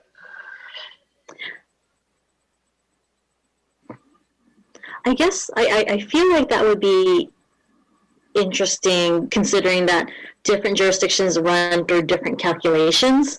And so when you're asking for like the middle, it depends on what variables you put in for those calculations. I prefer a more simplified process. I'd rather not force landlords to do an excessive amount of weird math for their thing. I do like the idea of a split. We can debate on what is a healthy split between and who gets that split. I also do like. I know that the CSFRA already limits to the 10%. For a bunch of things. I do like the idea of a 3 to 5%, and it doesn't have to be a 3 to 5% that's non-inclusive of the AGA. We can debate that. I'm open to that. I do like to at least also have a cap that, like, I don't want these capital improvements to be larger than their actual increase. If that makes any sense. Or on an obvious level, their capital improvements should not be more than their rent itself. I can't imagine like any actual ability of that happening, but I would like to have at least some barriers there. And as for the split, I think we can probably, I do like the idea of the split size depending on complex, because like I mentioned before, most Mountain View landlords are small landlords. Most tenants are tenants of large landlords. And it's a way that you can still help majority of the landlords without harming majority of the tenants in order to having that split. Because some complexes, if they have 500 units, there's a lot of cost that they can eat up overall and over time. And those are the kinds of units that do actually have higher vacancy turnovers anyway, as well. As for the actual numbers, I know that committee member Grunwald was looking at something that was more fair, maybe not Hayward, maybe not Oakland, maybe not Berkeley, but I guess I would be curious on if you're looking at splits, do you have an idea of what kind of splits you would think would be fair? I think that we're at the discretion of the committee. Based on my research and the makeup of the properties in Mountain View, staff would consider recommending a split that depends on the size of the complex, similar to what you see here. And with refinement that includes a cap of some sort to protect tenants within the confines of the law. And we can definitely come back with regulations or language for something like that, where we can further discuss what that looks like, if the committee members would like that. I'll plus one to what Emily was saying about simplicity. I definitely wouldn't want you to try to hit the middle and have something that's very complex, but more like if you were to run the numbers, let's say between option 1 and 2 for the caps, right? So a 10% cap overall that's inclusive of AGA, if you say the average AGA is 3.4, then the other option that's not inclusive of AGA, they get close, right? So if if you ran the numbers with some inputs there and then came out with a very simple, and I'm leaning towards just the 10% cap since we kind of already have that banked increase cap. And the only other question that we would have, I guess, for legal is how AB 1482 could impact something like this. Karen, have you seen anything like that? Yeah, I mean, I don't think we need to be too concerned about that. If we're in a rent-controlled jurisdiction, then we override AB 1482.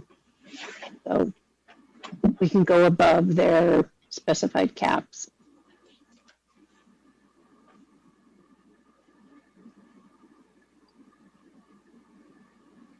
Okay, so we can look at both. Should we look at both of those options then, committee members, of what the 10%, what the difference between a 10% cap inclusive of the AGA and the banked increases would look like, and a 3 to 5% of rent not inclusive of the AGA and banked increases, and bring that back to you? I can also provide an estimation of, should we have, let's say, $100,000 capital improvement for something like a roof, what that would look like cost sharing wise. We can bring back an example of what what staff's proposed recommendations for cost sharing and caps would look like, given an actual example or two of capital improvements with real costs. I think that would be very helpful. Okay. Yeah, could we do like a small, medium, and large, like a fire sprinkler, a full re-roof, and like a siding or stucco project? So we kind of have the 3 different types of expenses you could reasonably expect to see on a regular basis. Because your roof is going to be way more expensive than your stucco, and then your sprinkler system is going to depend on your square footage. But wouldn't all those have a different amortization rate, which also changes the whole? Well, no, it'll end up agnostic because you're doing it per unit per month. So the amortization will be calculated in there. So once it's calculated, it's agnostic to the amortization, and it'll speak really to the pure numbers of the different size projects because the amortization will get cut through. We can definitely bring back examples of what the cost sharing would look like among tenants and landlords, or what the increases for tenants, would look like in general for 3 different sizes of projects. Awesome. Thank you. Thank you, Patricia. Committee member Grunwald, I was curious to see in terms of the split of 5 or fewer units, and what kind of split do you think would be useful, at least as a starting point for staff as well? Yeah, I'm supportive of, again, I want to see what kind of staff thinks is a fair split on like the percentage, right? So 100%, 75%, 50%. But I am supportive of giving a higher rate to smaller landlords. We have heard a lot from landlords coming in who have a 4-plex, right? Who if you have 3 long-term tenants, something like a new roof can really be a hardship, right? So I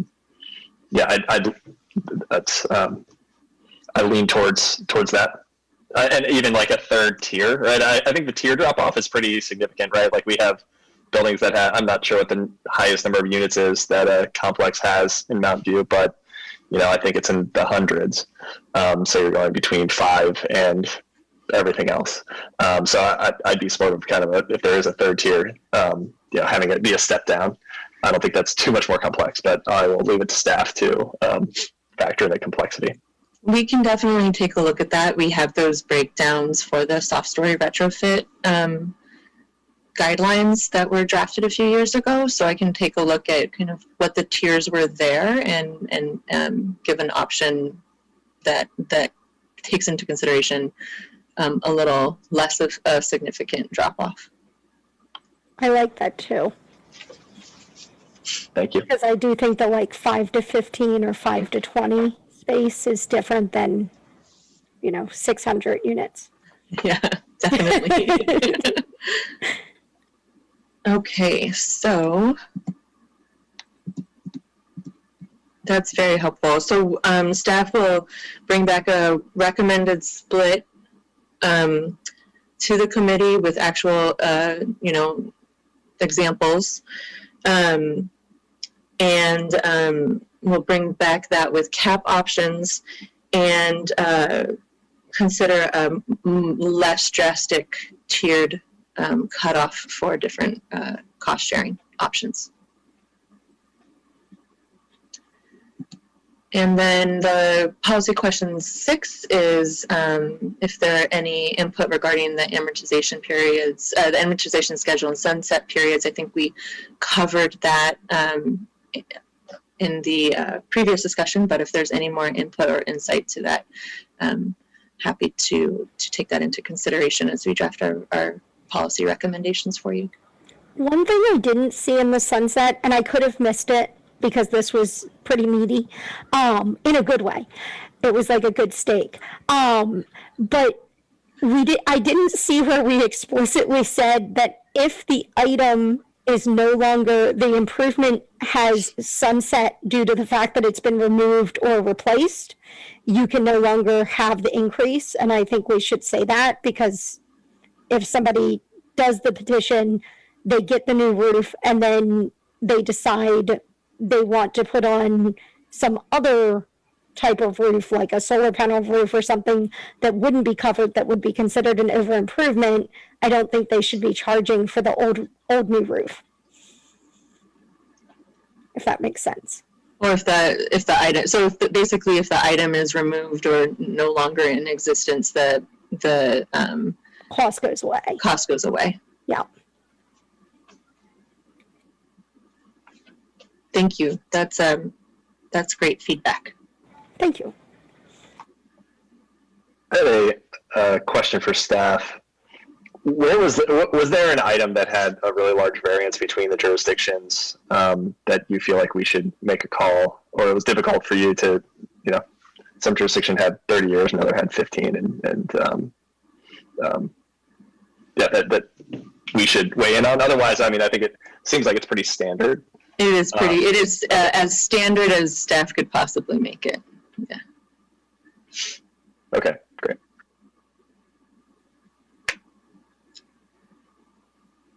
Okay, so then the final question for this section is if you request us to draft regulations, or if you would like us to come back with some of those more fleshed out policy recommendations to you before we draft regulations.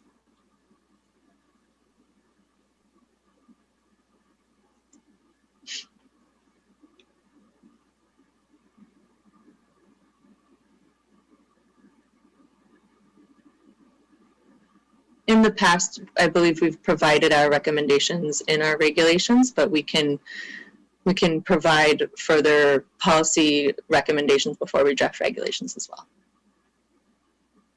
So I don't mind if you draft regulations, but I'd hate for you to be like, here's the regulations, and then we're like, wait. So I am looking to my committee members, is the feedback we are giving to staff now, do you feel that's sufficient enough to have draft regulations, or do we need to come back to see for more feedback before we send them off to draft regulations? I guess I think that's what they're asking us now. In the past, we've taken when we've brought you regulations, we've taken your feedback into amending those regulations as the feedback provided. I think in light of the fact that we're going to do some modeling of what the numbers would look like, it might be a better use of staff's time to not draft the regulations first, because I think that modeling may give people a more concrete view of what we're talking about in a way that could sway how they feel about the commentary they've given tonight. So that would be my thought, just because I think once we see hard numbers, people will have thoughts. Yeah, I agree with what Nicole is saying, and also I think Matt made a good point that potentially there could be, even a third tier in terms of the cost sharing, or maybe we pinpoint just a certain demographic, maybe just the top, 5% landlords, for example, and treat them differently than perhaps the smallest 5% landlords. So I think there's still a little more to kind of let settle in and percolate before we have anyone take on the pretty time-consuming task of putting regs together, which might potentially get displaced after we've had a little time to think this over more.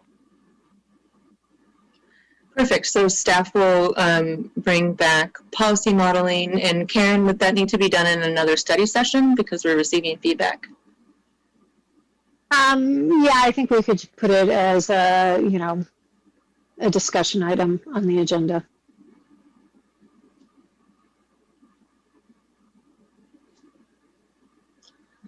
Okay. Not quite related to regulations itself, but as we start formulating how this is, I would love to see essentially like how we will show this to people who will actually use it, like a simplified. Thank you for reminding me. So staff did not want to do churny work and prepare forms already, but we did pull the forms from San Jose, so you can get a general idea of the simplicity of capital improvement petitions.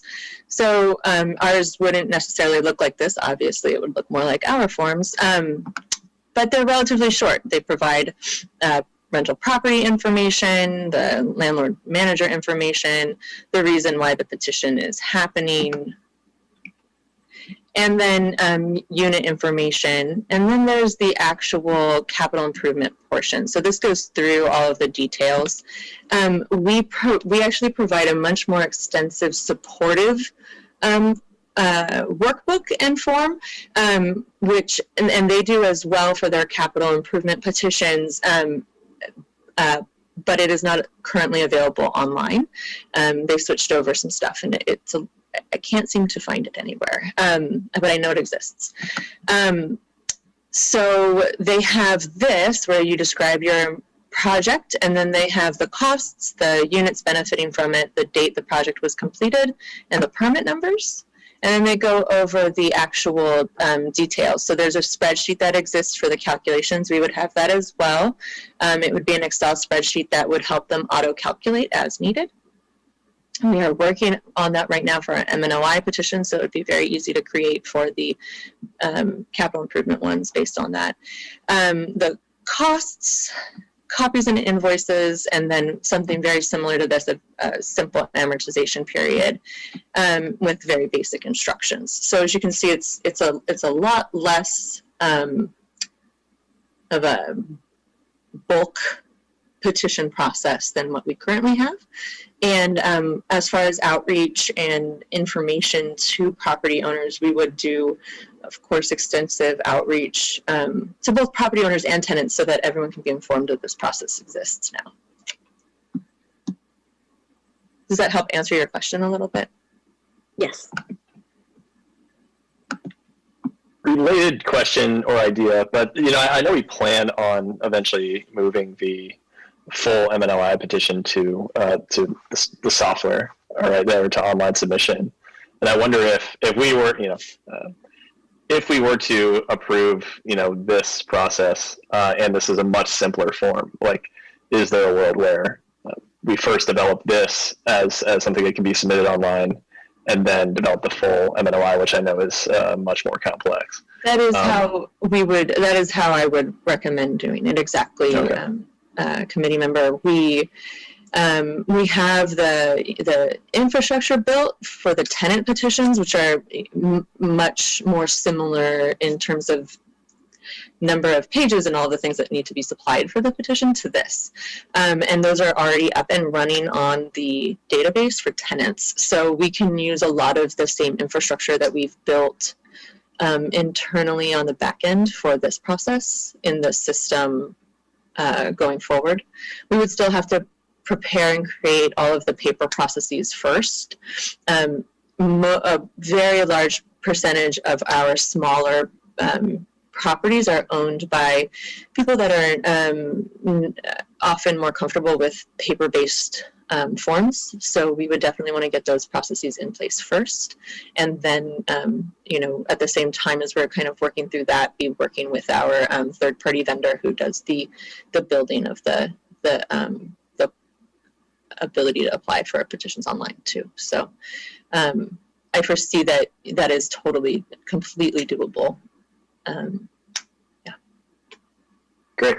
And sorry, one more follow-up question. The more you keeps bringing up questions for me, but a lot of this was spun up when council was considering seismic retrofit, and when now I think about how quickly we would want to potentially draft regulations and have systems in place. Do we have what's the latest timing, from council's perspective on like the earliest that they might implement something like that? We don't currently have an update from council on that. Okay. It was supposed to be a 2-year consulting process before it even gets back to them. So I think we have lots of time. All right. So yeah, then we don't need draft regulations at that time. Actually, what I've heard is that they were going to do a 2-year research or inventory of what is actually out there, and that has not even started yet. So. All right. Thank you. And from a staff perspective, that is this essentially would be the kind of as we were talking about with the environmental components of this process, and them like kind of front building for those potential improvements. Staff is hoping that we can kind of get these petitions in place, have petitions that have been processed, know how the process works, have the online portal functional and working well before something like soft story retrofits come to us. Because if we had to do this on the fly for an enormous amount of properties, of which there are quite a few, it would be very, very challenging for implementation purposes. And we do have, as people have mentioned, quite a few small property owners who would benefit, and whose tenants would benefit from this process as well. Again, going back to council goals, one of their main goals is preservation of affordable housing and preventing displacement from properties that are at the end of their useful life, and this does help extend the useful life of properties and meet that council goal. So that is one of the reasons why we're bringing this to the committee.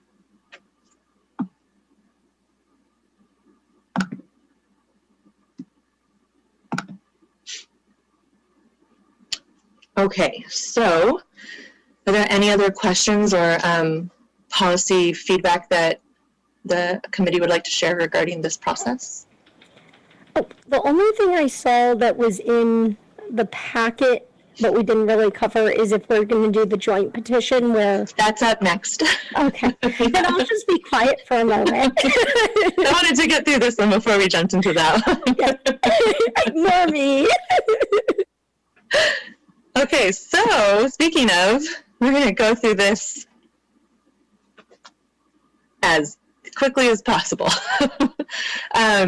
So the other proposed policy, the committee requested that staff look at a potential for a joint petition between property owners and tenants for some of the kind of certain situations that would normally or otherwise be easily resolved and solved in unregulated markets. And for that, we are suggesting a joint petition be considered, which would allow tenants and landlords to file a joint petition for an increase of rent or allow for a one-time payment from tenant to landlord in order to cover or partially cover increased costs in defined categories. So we'll go over the petition process, the categories, New or additional housing services, these are the categories. We'll go into a little bit more depth of the recommended policy options. Additional occupants, new or additional pets that are not included in the lease, and additional parking spaces. So the proposed petition process would have an abbreviated petition, and I have an example of that from San Jose as well. That would be provided and filed with the city by the tenant. That would need to be signed by the landlord for the approval of additional services. And additional documents beyond the lease may be required depending on the category. So let's say, again, it was some sort of expense or new or improved housing service. The property owner and the tenant would have to provide, the property owner would have to provide proof that that expense occurred. And once that petition is accepted by the RHC, so basically once it's filed with staff and staff says, hey, this looks complete, both parties would be presented a notice and a hearing officer would be assigned to review the petition and the associated documentation and issue a decision that outlines the allowed increase or one-time payment. And the decision would have an effect just the same as other administrative decisions have, and would establish rent or the payment amount. And it would only be appealable if the hearing officer's decision deviated in any way from the request in the petition. So that's the general outline. It's pretty much fully administrative because it is a petition that's agreed to by the landlord and brought to the landlord by the tenant. So the categories would include new or additional housing services. This could be improvements or modifications as requested by the tenant, and or other housing services as requested by the tenant. So one thing that we have heard quite a lot of from the community is situations where both the tenant and the property, where the tenant says, hey, I would really like to have new carpet or a new stove or, a new paint on my walls, a new ceiling fan, and the property owner is not able to increase the rent to be able to cover those expenses, even though the tenant wants to incur those costs. And so this would provide a mechanism for those expenses to occur that is lawful under the CSFRA. The next category is an additional occupant category, neither defined as an eligible family member under Section D of CSFRA Regulations Chapter 9, nor as a roommate who would replace a departing or former roommate in a covered rental unit as defined under Section E of the regulations. It could also have in the petition an additional or new pet that is not included in the lease, and additional parking spaces. So all of these would be handled slightly differently.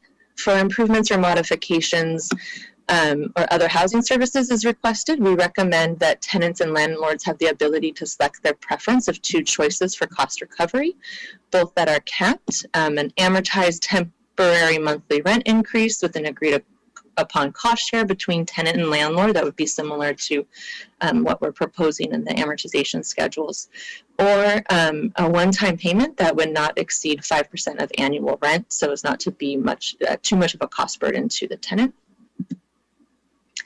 The second category, again, the additional occupant would be defined as not an eligible family member under Section D of the CSFRA regulations, and not defined as a roommate who would replace a departing or former roommate as under Section E of the regulations. And this increase would be capped at 5% of monthly rent. For the additional pet not included in the lease, it would be staff recommends a $50 per month cap per pet, or what is already agreed to in the lease, whichever is lower, and that the increase be capped at 2.5% of monthly rent.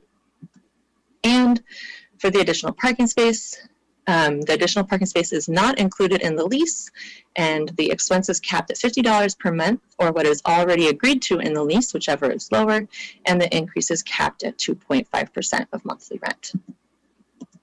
So that's an overview of what the proposed joint petition policies would look like.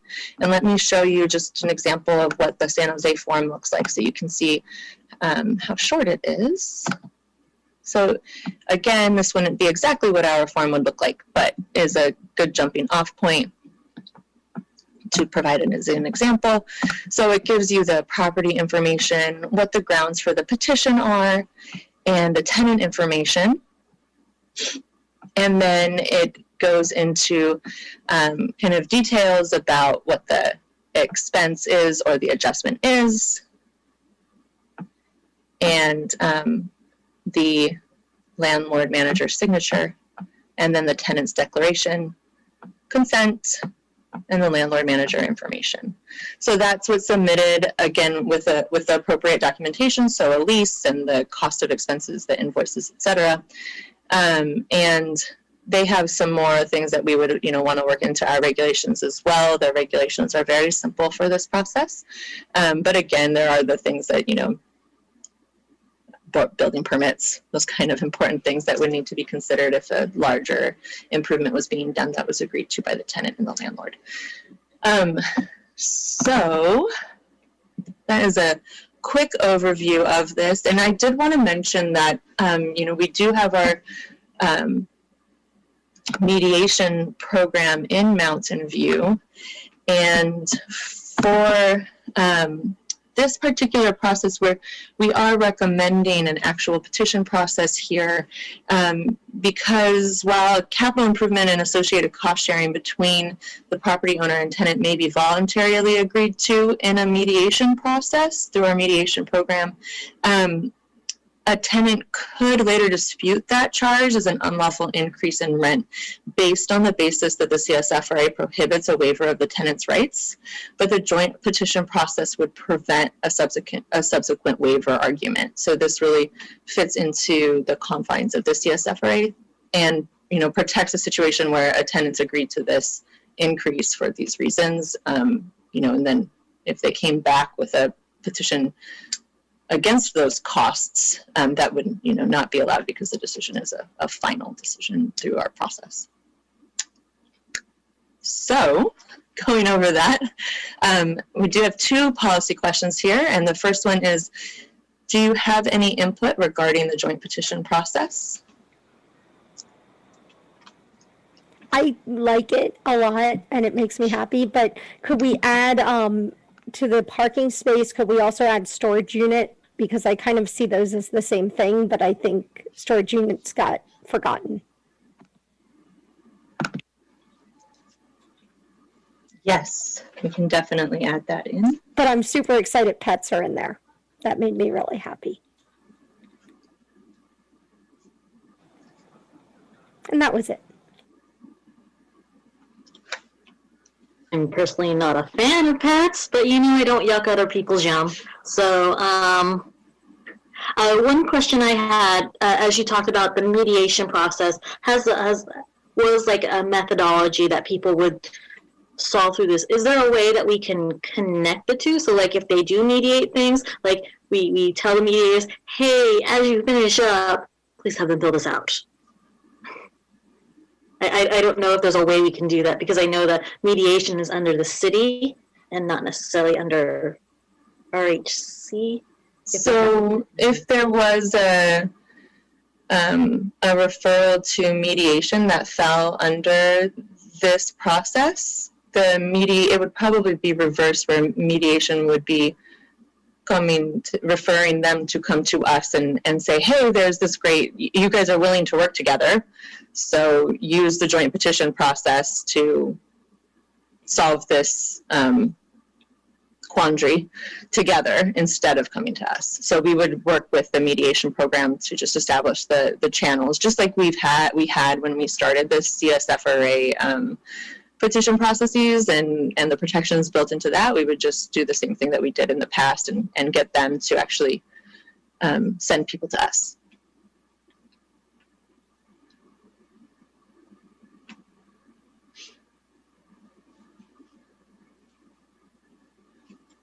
Anyone else have any inputs?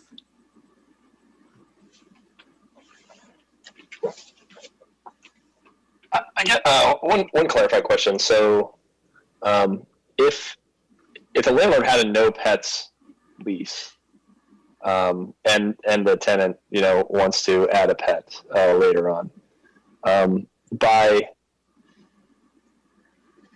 They could still deny that pet or deny an additional roommate if it wasn't in the initial lease, right? Like by us writing these regs, we're not saying that a landlord must accept that and have a cap. No, so this is a truly joint process where the tenant and the landlord have agreed to this increase in rent costs or the one-time payment. So the tenant and the landlord have both said this is something that we agree to, and the tenant and the landlord complete the process together, and the landlord signs the joint petition, and the tenant brings it to us and goes through the process. So this truly is a process where both parties are coming to a mutual understanding together and executing the petition together. Got it. And so then my question behind the question is like, what's the effectiveness of caps? Or like why would we have caps in there if it's something that they're going to sort out kind of on their own? I saw $50 or 2.5%, and parking spaces can be that's one thing where the variability in cost of parking space is pretty high. Maybe just if you provide more detail and guidance on like why we're establishing caps. Sure. So other jurisdictions establish caps as well.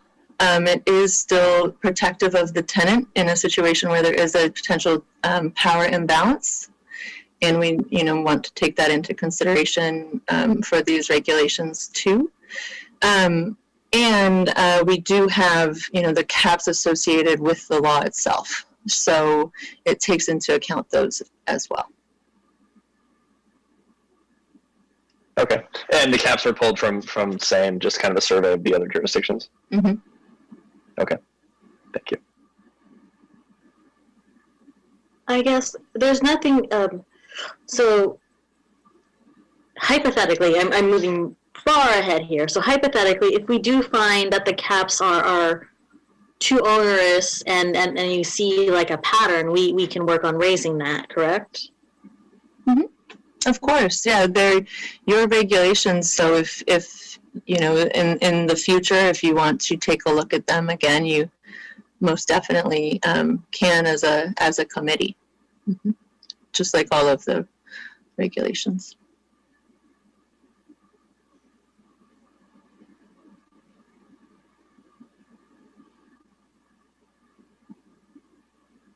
Else have any other input for this policy question? See shaking heads. All right, next policy question. So the next question is if you, as a body, would like to request staff to draft regulations for the joint petition process.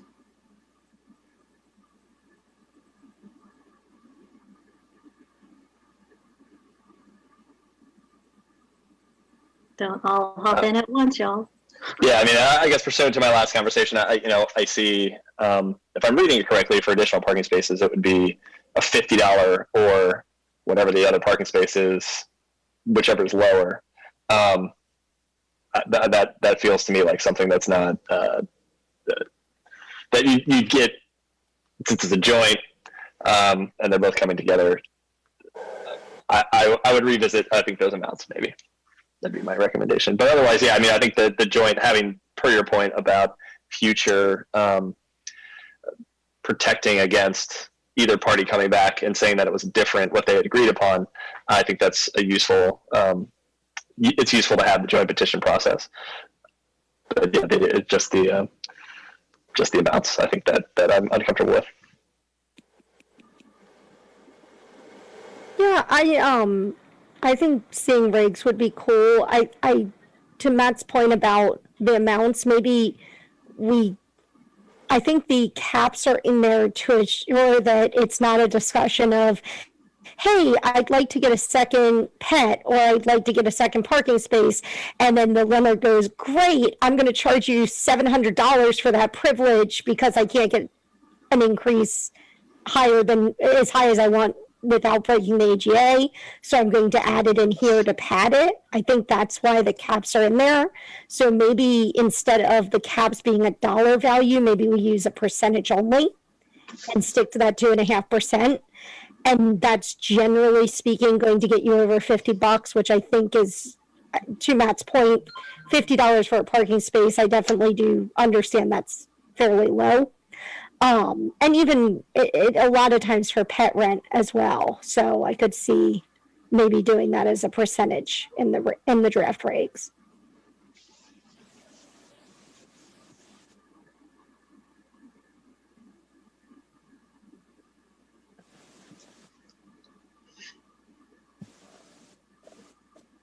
Could just imagine this being sent out to let people know, you may have this ability with like a cat poster or something. I think that sounds like a great, marketing idea for your CSFRA staff. Yes. You can get a cat. But is other committee members, are you, Committee Member Grunwald, are you okay with that change of the cap to come back with draft regulations? Yeah, that sounds great. I mean, I think just kind of revisiting those amounts, and I think tying it to a percentage, then we don't get into inflation and what a parking spot in Mountain View is worth. Okay. Great. Well, we will come back with regulations for this process and take into account the adding storage unit to the parking space section and percentage only for caps instead of dollar amounts. Thank you.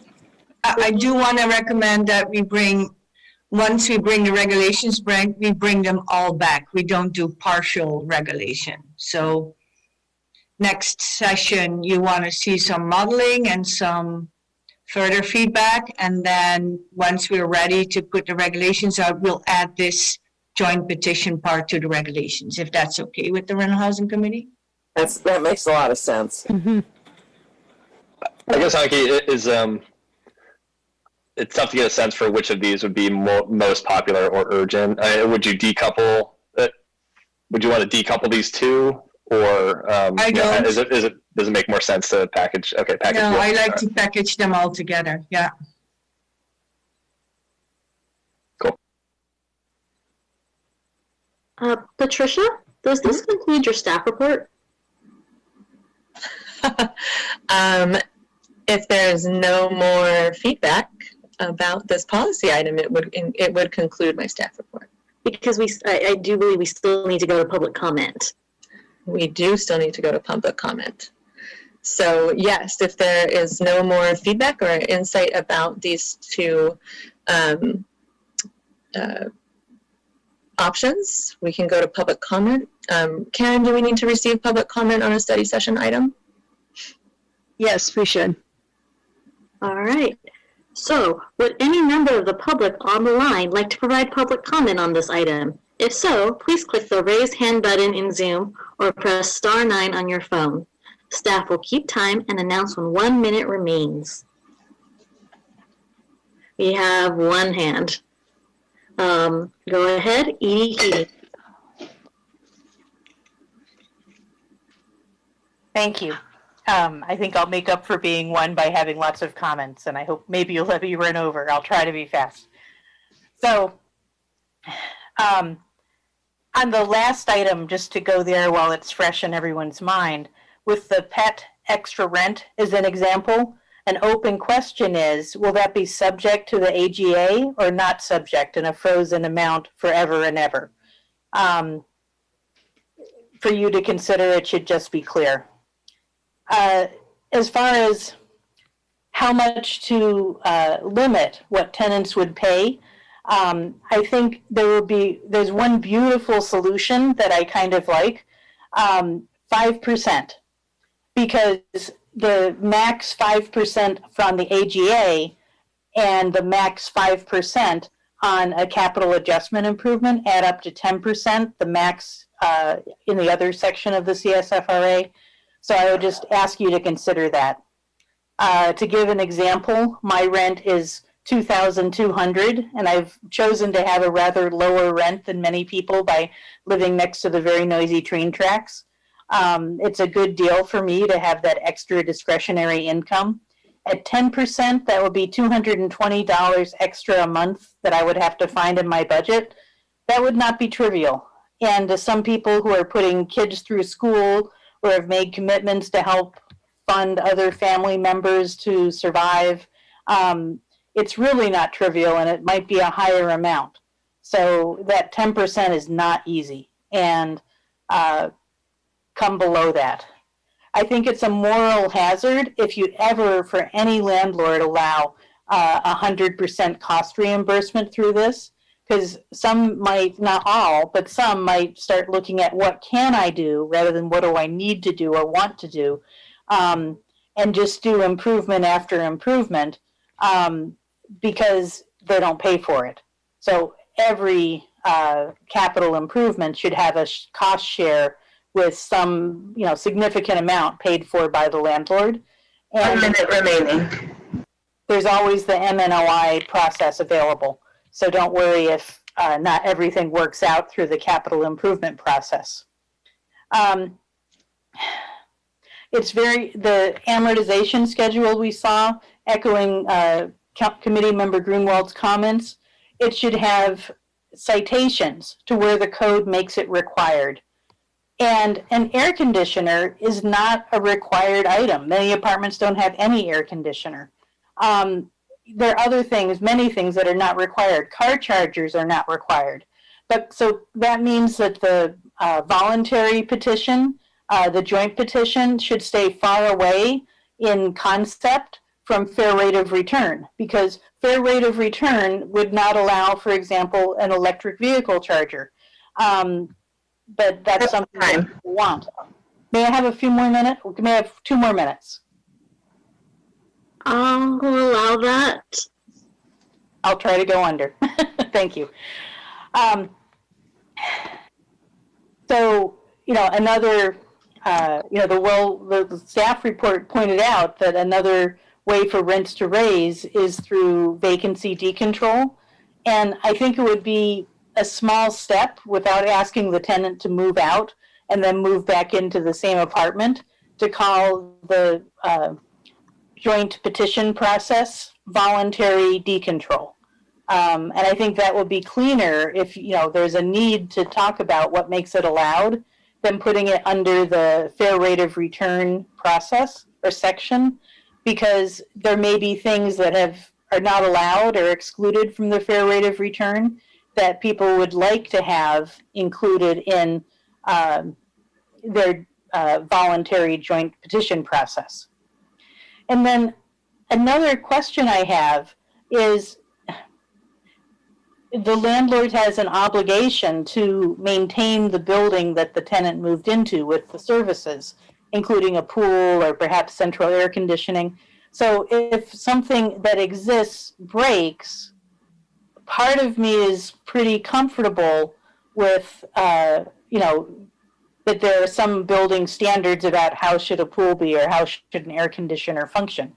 But perhaps those are not mandated by any code and cannot be allowed through any petition process, because that exclusion applies to MNOI just as much as it does to the possible capital expenditure petition process.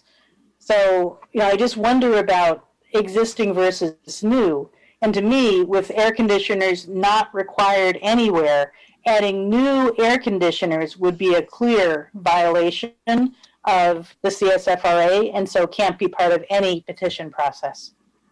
Thank you. Time. Perfect. Thank you, Edie. Do we have any other comments from the public? Seeing none, we'll bring it back to the committee. Does the committee have any other existing comments before we finish up this agenda item?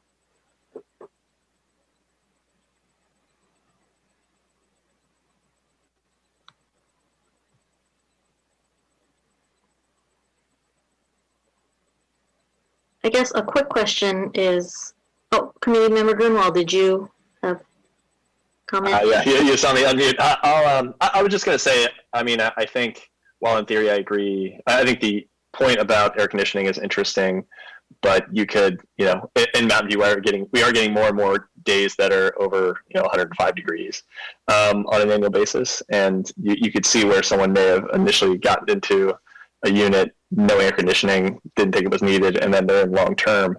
And I do think that it's not code necessarily, but landlords need to provide, you know, minimum heating and max, you know, like a max temp, like a range of habitability. And I wonder, maybe this is a question for Karen, you know, is there a scenario where you see air conditioning, you know, something that can be implemented in this way to benefit, or that qualifies? I'm not sure right at the moment, but that will depend on how codes change, because you're right, we are seeing a couple different factors, including, you know, climate change is clearly a factor, but also the way buildings are built without openable windows makes some changes as well. So there's issues that I could see changing, and we've certainly seen the lack of air conditioning come up in some of our petitions in terms of the condition of the unit and the quality of life of tenants. Sorry, not to restart the discussion, but I do think when staff, if you come back, I think that list of examples and kind of what's currently code, or maybe what are some more, you know, forward-looking categories. You know, I think that guidance for landlords and for tenants would be helpful. So I'm interested to see that come back. Echoing Committee Member Grunwald's ask. We are, as we're looking at the different amortization schedules of things that could possibly put into code in the future, do we have something built in our regulations? Like, I have a feeling that we may come up to a point where it may not be required by code yet, but it'll be required by code in 6 months or a year, or like, do we have anything that prepares us for that? Or even if we can't, I'm not entirely sure how we would even do that, but like, I'm just imagining as the seismic retrofit one is the common one. We know what's coming down the line. We know something is coming down the line. We may not know exactly what it is, but we know that something is coming down the line. Is there something in our regs that can prepare us for it, or that we can do? But isn't the point that we can revise them at will later once they're in place? So, you know. Right, and also in drafting regulations like for capital improvements, I mean, this gets to the point of not being so overly specific that the hearing officers can't respond to the conditions. So, you know, broad categories as opposed to very specific, detailed improvements is probably the way to go.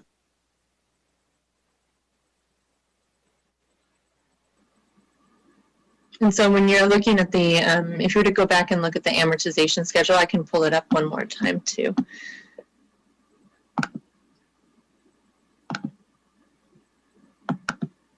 And we're looking at Schedule B here again.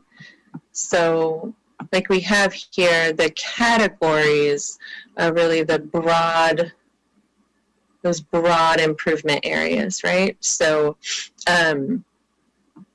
and then we go into the more detailed amortization schedule for helping with how we expense costs, right? So if we're looking at these broader categories, it does provide that leeway for the hearing officers that Karen was mentioning for those forward-thinking, future-thinking areas that you're trying to consider here.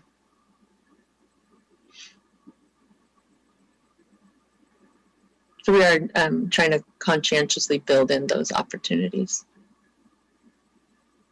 Okay.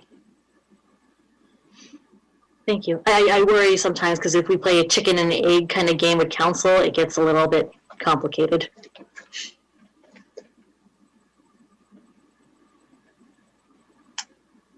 All right. Does anyone else have any other questions before we are done with this agenda item? Okay. I see nodding. I see shaking heads. I think we're good. All right. Thank you. Thank you, committee, for your feedback. We will go ahead and bring back policy recommendations related to the capital improvement petition specifically, and then move forward from there with the regulations for the joint petition process when and if we have the capital improvement petition process regulations approved.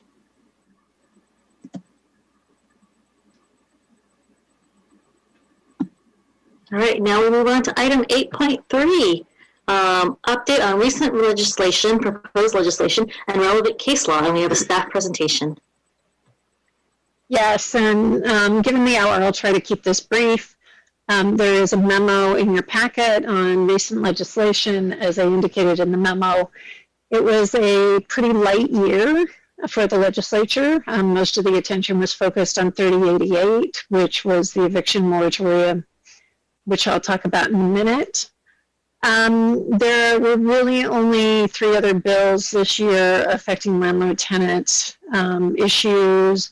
One was SB 1190, which expands an existing law that allows tenants to terminate the tenancy if they're a victim of certain crimes or other actions. 1190, it further expands those tenant termination rights to include if it's a member of the tenant's family who is the victim of the crime, whether that person lives with the tenant or not. The tenant is able to terminate the tenancy, and they're protected from forfeiture of their security deposit. SB 1157 only applies to assisted housing developments. Those are housing developments that are affordable housing developments that receive some sort of governmental assistance. It does also apply to density bonus units, and it's a provision that would allow the tenants to have their rent payments reported to a consumer credit reporting agency in order to establish a credit record for the tenant. There's certain requirements about it. Landlords can charge for that service, and they have to notify their tenants sometime before October of this year. AB 2782 affects mobile homes, but since we've talked about mobile homes several times, I thought I would include it, even though we're not regulating them right now. 2782 does a couple different things. It impacts what goes into what is a conversion impact report and the time periods for notification of the tenants if the park is going to change use, either to close or convert to a different type of ownership. But the other thing it does is it eliminates over time the exemption from local rent control that is applicable to long-term leases in mobile home parks.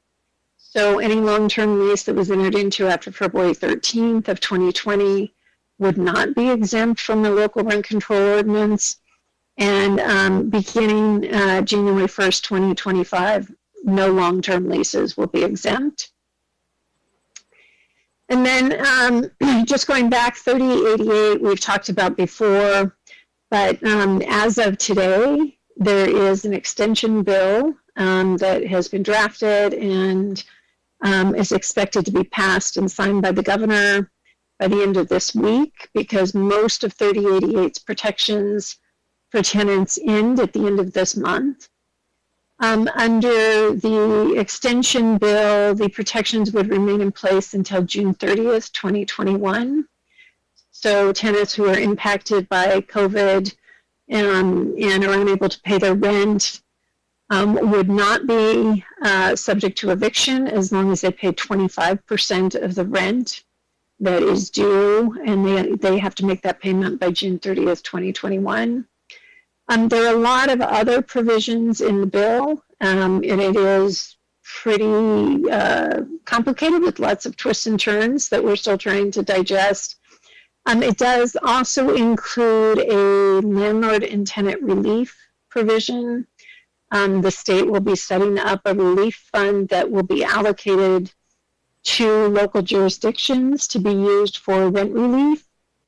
The rent relief can go to landlords directly. If it goes to landlords directly, the rent relief would be for eligible tenants would be in the amount of 80% of the rent owed. And as a condition of receiving that rent relief, The property owner would have to waive the other 20% of the rent. If the property owner doesn't want to participate in the rent relief, then the rent relief can go directly to the tenant, but it will only provide 25% of the tenant's rent that is owed. And that program is supposed to be administered by the Department of Housing and Community Development. It's designed to be rolled out very rapidly with allocations made to local jurisdictions sometime in February. So I expect that we'll see some changes in that legislation in the next few days. It is expected to be voted on Thursday, so it can go to the governor on Friday. It is fashioned as a budget trailer bill so that it does not require a 2/3 vote. Budget trailer bills are effective immediately. So that's the legislative update, and I'm sure we'll be talking about whatever, it's SB 91 is the new bill. I'm sure we'll be talking about that next month, presumably when it's passed. And then there has been one court case, published decision that came out late in 2020, HOTOP versus City of San Jose, that deals with rent registry issues. This is a case that there are 3 other cases very similar to this pending in the federal courts up and down California, all brought by the same attorney, challenging rent registry requirements on the basis that they violate the 4th, 5th, and 14th Amendments of the United States Constitution. So what the HOTOP court found was that the rent registry didn't violate any of those provisions. In particular, the plaintiff challenged the registry on the basis of a 4th Amendment challenge that it constituted an unreasonable search because it violated their privacy. And what the court found is that landlords don't have a reasonable expectation of privacy in the information that they were required to provide, because they are required to provide that information for various other purposes to public agencies. The court also found that the rent registry isn't a taking. They went through the regulatory taking analysis and found that it was a reasonable regulation. And then pretty summarily dismissed the other claims that the plaintiff's attorney brought. You know, we will follow the other cases as they proceed, but they appear to have a tough road ahead, given that this is a reported 9th Circuit decision. So that is the legislative and case law update for now, and we will keep you posted as the legislative session moves forward. So if there's any questions, I'm happy to answer them. Do we have any questions from committee members?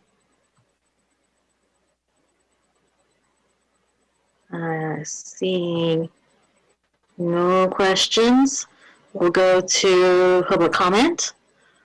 Would any member of the public on the line like to provide comment on this item? If so, please click the raised hand button in Zoom or press *9 on your phone. Staff will keep time and announce when 1 minute remains. Oh, we do have a hand up. All right, Alexander Brown. I just want to say thank you, Karen, for the report.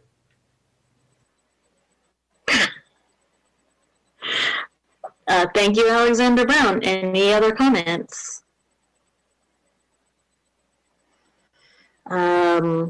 Seeing none, we'll bring it back to the committee. It doesn't seem this was just a report out, so we don't necessarily need any decisions or motions, except thank you, Karen, for the report and the laws. Always fun to know how our law works in the plethora of other laws. All right, let's, I don't see anyone else weighing in. We'll go to the next item. 8.4, biannual review of consumer price indices for fair return calculations of petitions for upward adjustment. And we have a staff presentation. Before we get into that, Is it possible for us to defer, since we have such a late hour, to defer that item to the next agenda? I was so hoping we could speed through, but staff can make it very quick. It's a short agenda item. But I don't think the discussion will be.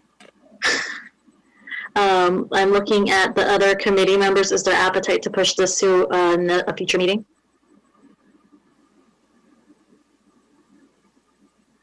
Aye. Aye. One of the things I do want to make sure, if we do push, do we have anyone in the participant window wishing to comment, have been waiting to comment on this specific item? Seeing none, we can make a motion to push this. So do we have a motion?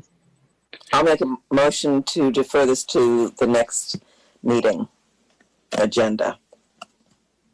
I will second. Okay, we have a motion by Vice Chair Allman with a second from Committee Member Grunwald. Andrea, can you do a roll call vote?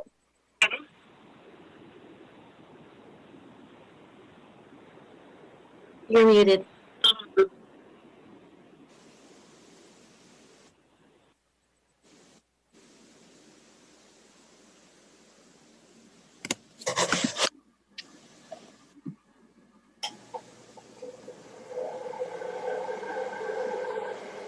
Andrea, I think you're still muted. Oh, sorry. All right, so we will start with Committee Member Pardo DeZella. Aye. Committee Member Haynes Lipsey. Aye. Committee Member Grunwald. Aye. Vice Chair Almond. Aye. Chair Ramos. Ooh, but aye. Motion passes 5 votes to 0. All right, so that leads us to 9, Council Staff and Committee Reports. 9.1, Monthly Activity Report, December 2020, Staff Presentation. Hello, committee. Thank you, Chair. As you can see here, we have our monthly status report for the month of December, which is also the end of Q2. Given the hour, I will go over it quickly, but I do want to provide some detail. So as of the end of Q2, we had 436 public inquiries, with 316 coming from tenants and 108 from landlords.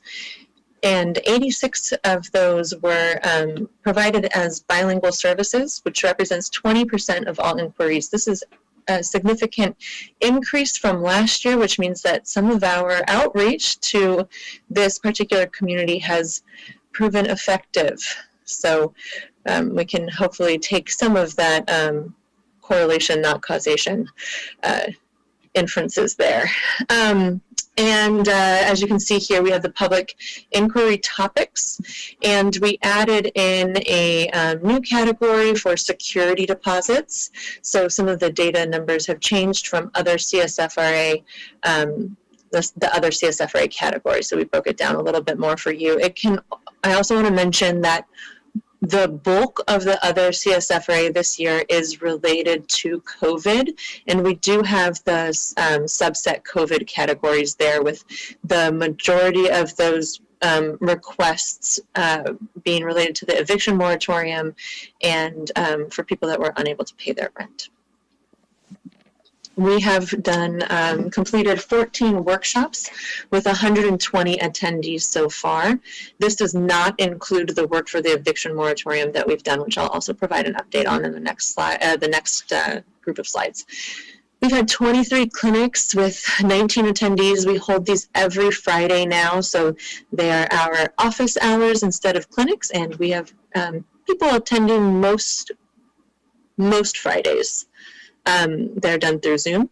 We've done 3 direct mailings, had 9 Mountain View voice ads, 14 email updates, and we've sent out emails to a list that is comprised of about 550 subscribers. That is more than last year. We've had 62 mediations and conciliations, with 50 of those mediations being resolved successfully and 8 that are pending agreements. For required noticing, we've had 6 banked rent increase notices, 248 termination notices. Again, under the state law, property owners are required to file notice to pay rent or quit notices now, so that's why we've seen an increase in those numbers again. We've had 0 tenant buyout notices and 1 additional occupant notice. And you can see the breakdown of eviction notices here.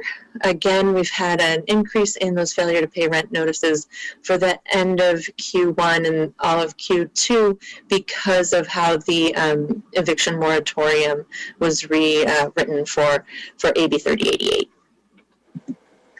For our tenant relocation assistance, we've had 1 property go into redevelopment in 2020. These are on calendar year, not on fiscal year. For 4 units affected, and in calendar year 2020, we had 53 households that received assistance. And we currently have 15 petitions that, well, as of the end of December, this has since changed. We currently have, during this time period, had 15 petitions that were in the hearing process, 5 that were in review, and those were all tenant petitions.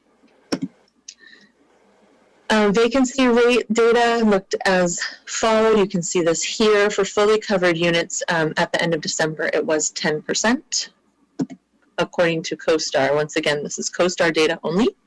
And for the average market rent for fully covered units, it's on CoStar at $2,371 a month right now. We've had 2 properties be sold in fiscal year 2020-21 for a total of 120 units. Right now there are 6 properties up for sale for a total of 97 units. And for the consumer price index for the end of December, we had everything is kind of just holding steady right now. 26% for the CPI rent of primary residence, 23% for CPI housing, and 17% for CPI of all items. And then I did want to provide an update for our eviction moratorium outreach. So your CSFRA team is providing the bulk of that for the city right now. From April 2020 through December 2020, this is the work that we have performed. There has been 419 public inquiries that were received via the Mountain View Rental Housing Helpline. We have held 32 webinars, including 12 bilingual webinars, 13 bilingual webinars, 12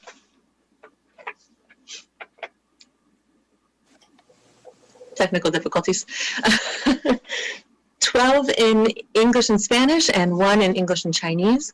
We had 324 attendees for that, and there were 14 Mountain View Voice advertisements related to those community meetings. We attended 6 virtual bilingual community meetings with the school districts and reached approximately 300 community members. 3 direct mailings went out targeting 36,000 households and 655 CSFRA landlords.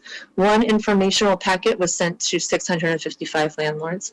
We sent out 49 targeted emails and Mountain View Voice messages. And then for the multimodal communications, we have 4 web pages that we maintain for this particular program in 3 languages. So we have an English page, a Spanish page, and a Mandarin page, and then an informational page for property owners as well that is only provided in English. With a total of 12,924 page views, we have 4 fillable forms that were maintained until the state law kicked in, and those were provided in 3 languages. We had 2 packets for tenants and landlords that contain relevant information and forms. 7 informational documents, we still have those. Those are created and maintained by staff, including we've had 4 informational sheets, 3 FAQs in all 3 languages. We've had 12 social media posts through the city's social media channels, There have been 3 short videos that have been updated in 3 languages, 3 longer videos, one of which was in 3 languages, and we've had 4 press releases. All of these multimodal, multilingual communications were shared via Nextdoor, WhatsApp, WeChat, and through community organizations. And that is some of the work that we're doing specifically for the eviction moratorium. We are also going to be creating and distributing packets that have information on the eviction moratorium updates coming up through the state and the rent relief available through the city. And those will be going out through some of the food distribution services and available through the school districts again, and through some of our other community organizations. So we are really trying to get the word out about the rent relief opportunities as well as the eviction moratorium in general, and some of our basic eviction protections in the city for tenants and for property owners. And Andrea, I'm going to hand it over to you now. All right, so we'll just be going over quickly the COVID-19 tenant and landlord programs. So we'll start off with the eviction moratorium, which Karen gave a very thorough and wonderful overview of. I think you can go to the next slide. Yep. So as Karen said, we'll find out more by the end of the week when that gets signed in and if and when that's passed. But that would extend through June 30th, 2021. I also did want to mention that the City of Mountain View City Council is going to be discussing tomorrow possibly having an eviction moratorium in place if the state does not pass one, which we assume that it's going to there. But they're also going to be discussing adding additional rent relief to our rent relief program here in the City of Mountain View. And also I would like to remember to mention that if the city passes this eviction moratorium, it would expire when the state extends theirs. So we will definitely be updating everyone here on the committee of this, and I believe most people who are still with us on the line are part of our email group, but if you are not and you would like to be added to our emailing list, you can sign up at MyMV. Or if you want, you can just email us at rhc@mountainview.gov and we'll go ahead and add you to our email list. Andrea, I have a question. So the council is looking at extending the city's eviction moratorium, and if the state passes theirs, it will negate the city's, correct? That's right. My understanding is the state's will expire, the proposed one will expire at the end of June. If they do not extend that, would the cities be able to take over from there, or do they have to repass something? Karen, would you be able to provide a legal answer for that? Yeah, this is one of the sections of the new legislation, and I'm trying to pull up the section it's in. That is a little unclear, but effectively anything that the city passes can't have any effect until July 1st, 2021. And then even with that, the repayment periods are restricted by state law. So when tenants have to repay the rent is determined by state law. And right now, what the legislation says is the repayment period can't extend beyond August 31st, 2021. So, What does that mean in?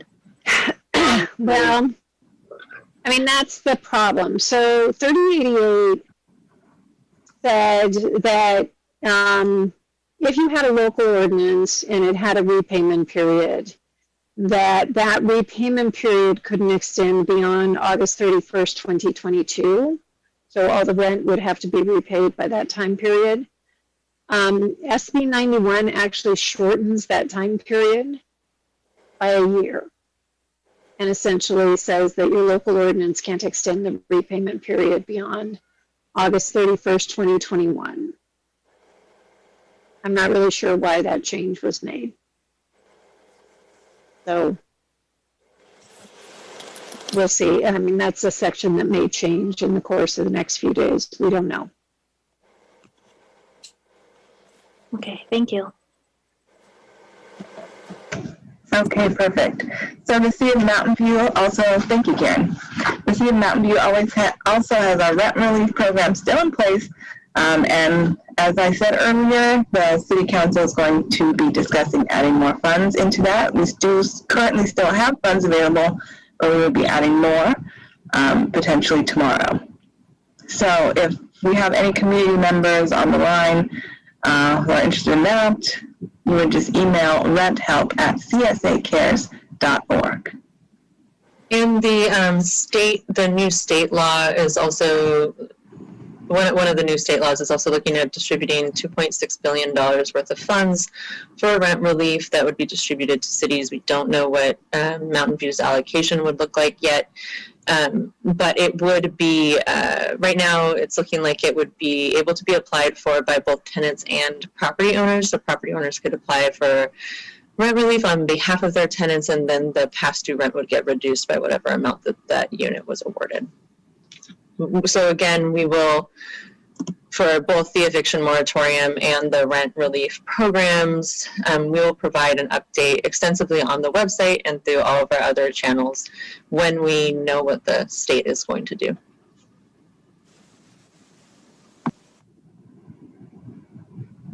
Okay, and lastly, the city also still has in place our utility relief program.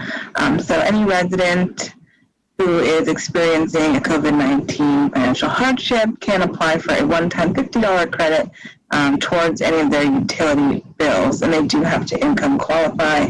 And again, the contact for that program is revenuestaff@mountainview.gov, or you can call the phone number listed on the screen.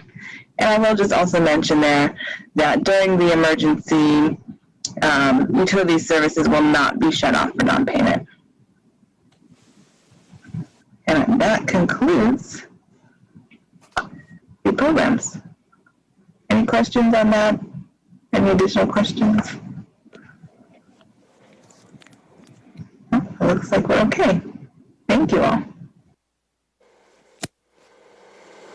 Thank you, Andrea. I'm going to hop back in here really quick and wrap up the evening for everyone. So this is going over our upcoming webinars. And I promise we're not going back in time and doing another workshop on January 21st, so please disregard that last one there. But we have property registration workshop coming up on February 4th at 6:30 for landlords. We have 2 workshops on February 11th. One is a mediation for landlord-tenant issues that is open to everybody, landlords and tenants, and then one is a mediation for landlord-tenant issues at 6:30 on February 11th. That is tenant-focused and bilingual. On February 18th, we have a HUD mortgage counseling workshop for landlords at 3 o'clock. And we also have another landlord property registration on February 25th at 3. And then we have one in March as well. So we're really trying to get as many people through those as possible. And if property owners do have questions, they can always come to our virtual office hours, which are every Friday from 1 o'clock to 3 p.m. Andrea and I are there to answer any questions and happily staff that opportunity for the community. And this is contact information just in case anyone out there needs to reach us for the Mountain View Rental Housing Helpline. And that concludes staff's presentation.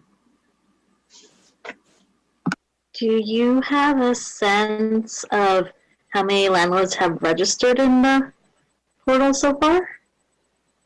Yeah, so far we have 50 who have completed their registration, and I know there are a lot of people who are still working on it, but I don't have a way to look up that number. What is the deadline? The deadline is the end of the month, so February 1st, but you all voted in that buffer extension there, so we have a grace period until March 1st. Oh, good. Thanks. yeah, that's another reason why we're trying to cram in as many of those Zoom webinars as we can before the deadline. Are you seeing more small landlords doing the workshops, large landlords doing the workshops? What is the general pattern of people? It really is a mix. We definitely have a lot of small landlords that attend, but we definitely have the bigger properties attending and sending their property managers as well to learn how to use the website. So it's definitely a blend.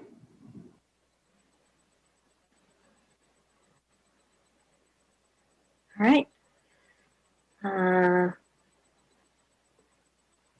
Anything else? Any other questions? Everyone looks really tired, but good on everyone. I'm super wet. I drink a Thai tea. It's great. So I guess with that, I will adjourn the meeting. This meeting is adjourned at 10:25 p.m. The next Rental Housing Committee meeting is scheduled to be held on Monday, February 22nd, 2021 at 7 p.m. Have a good night, everyone. Thank you.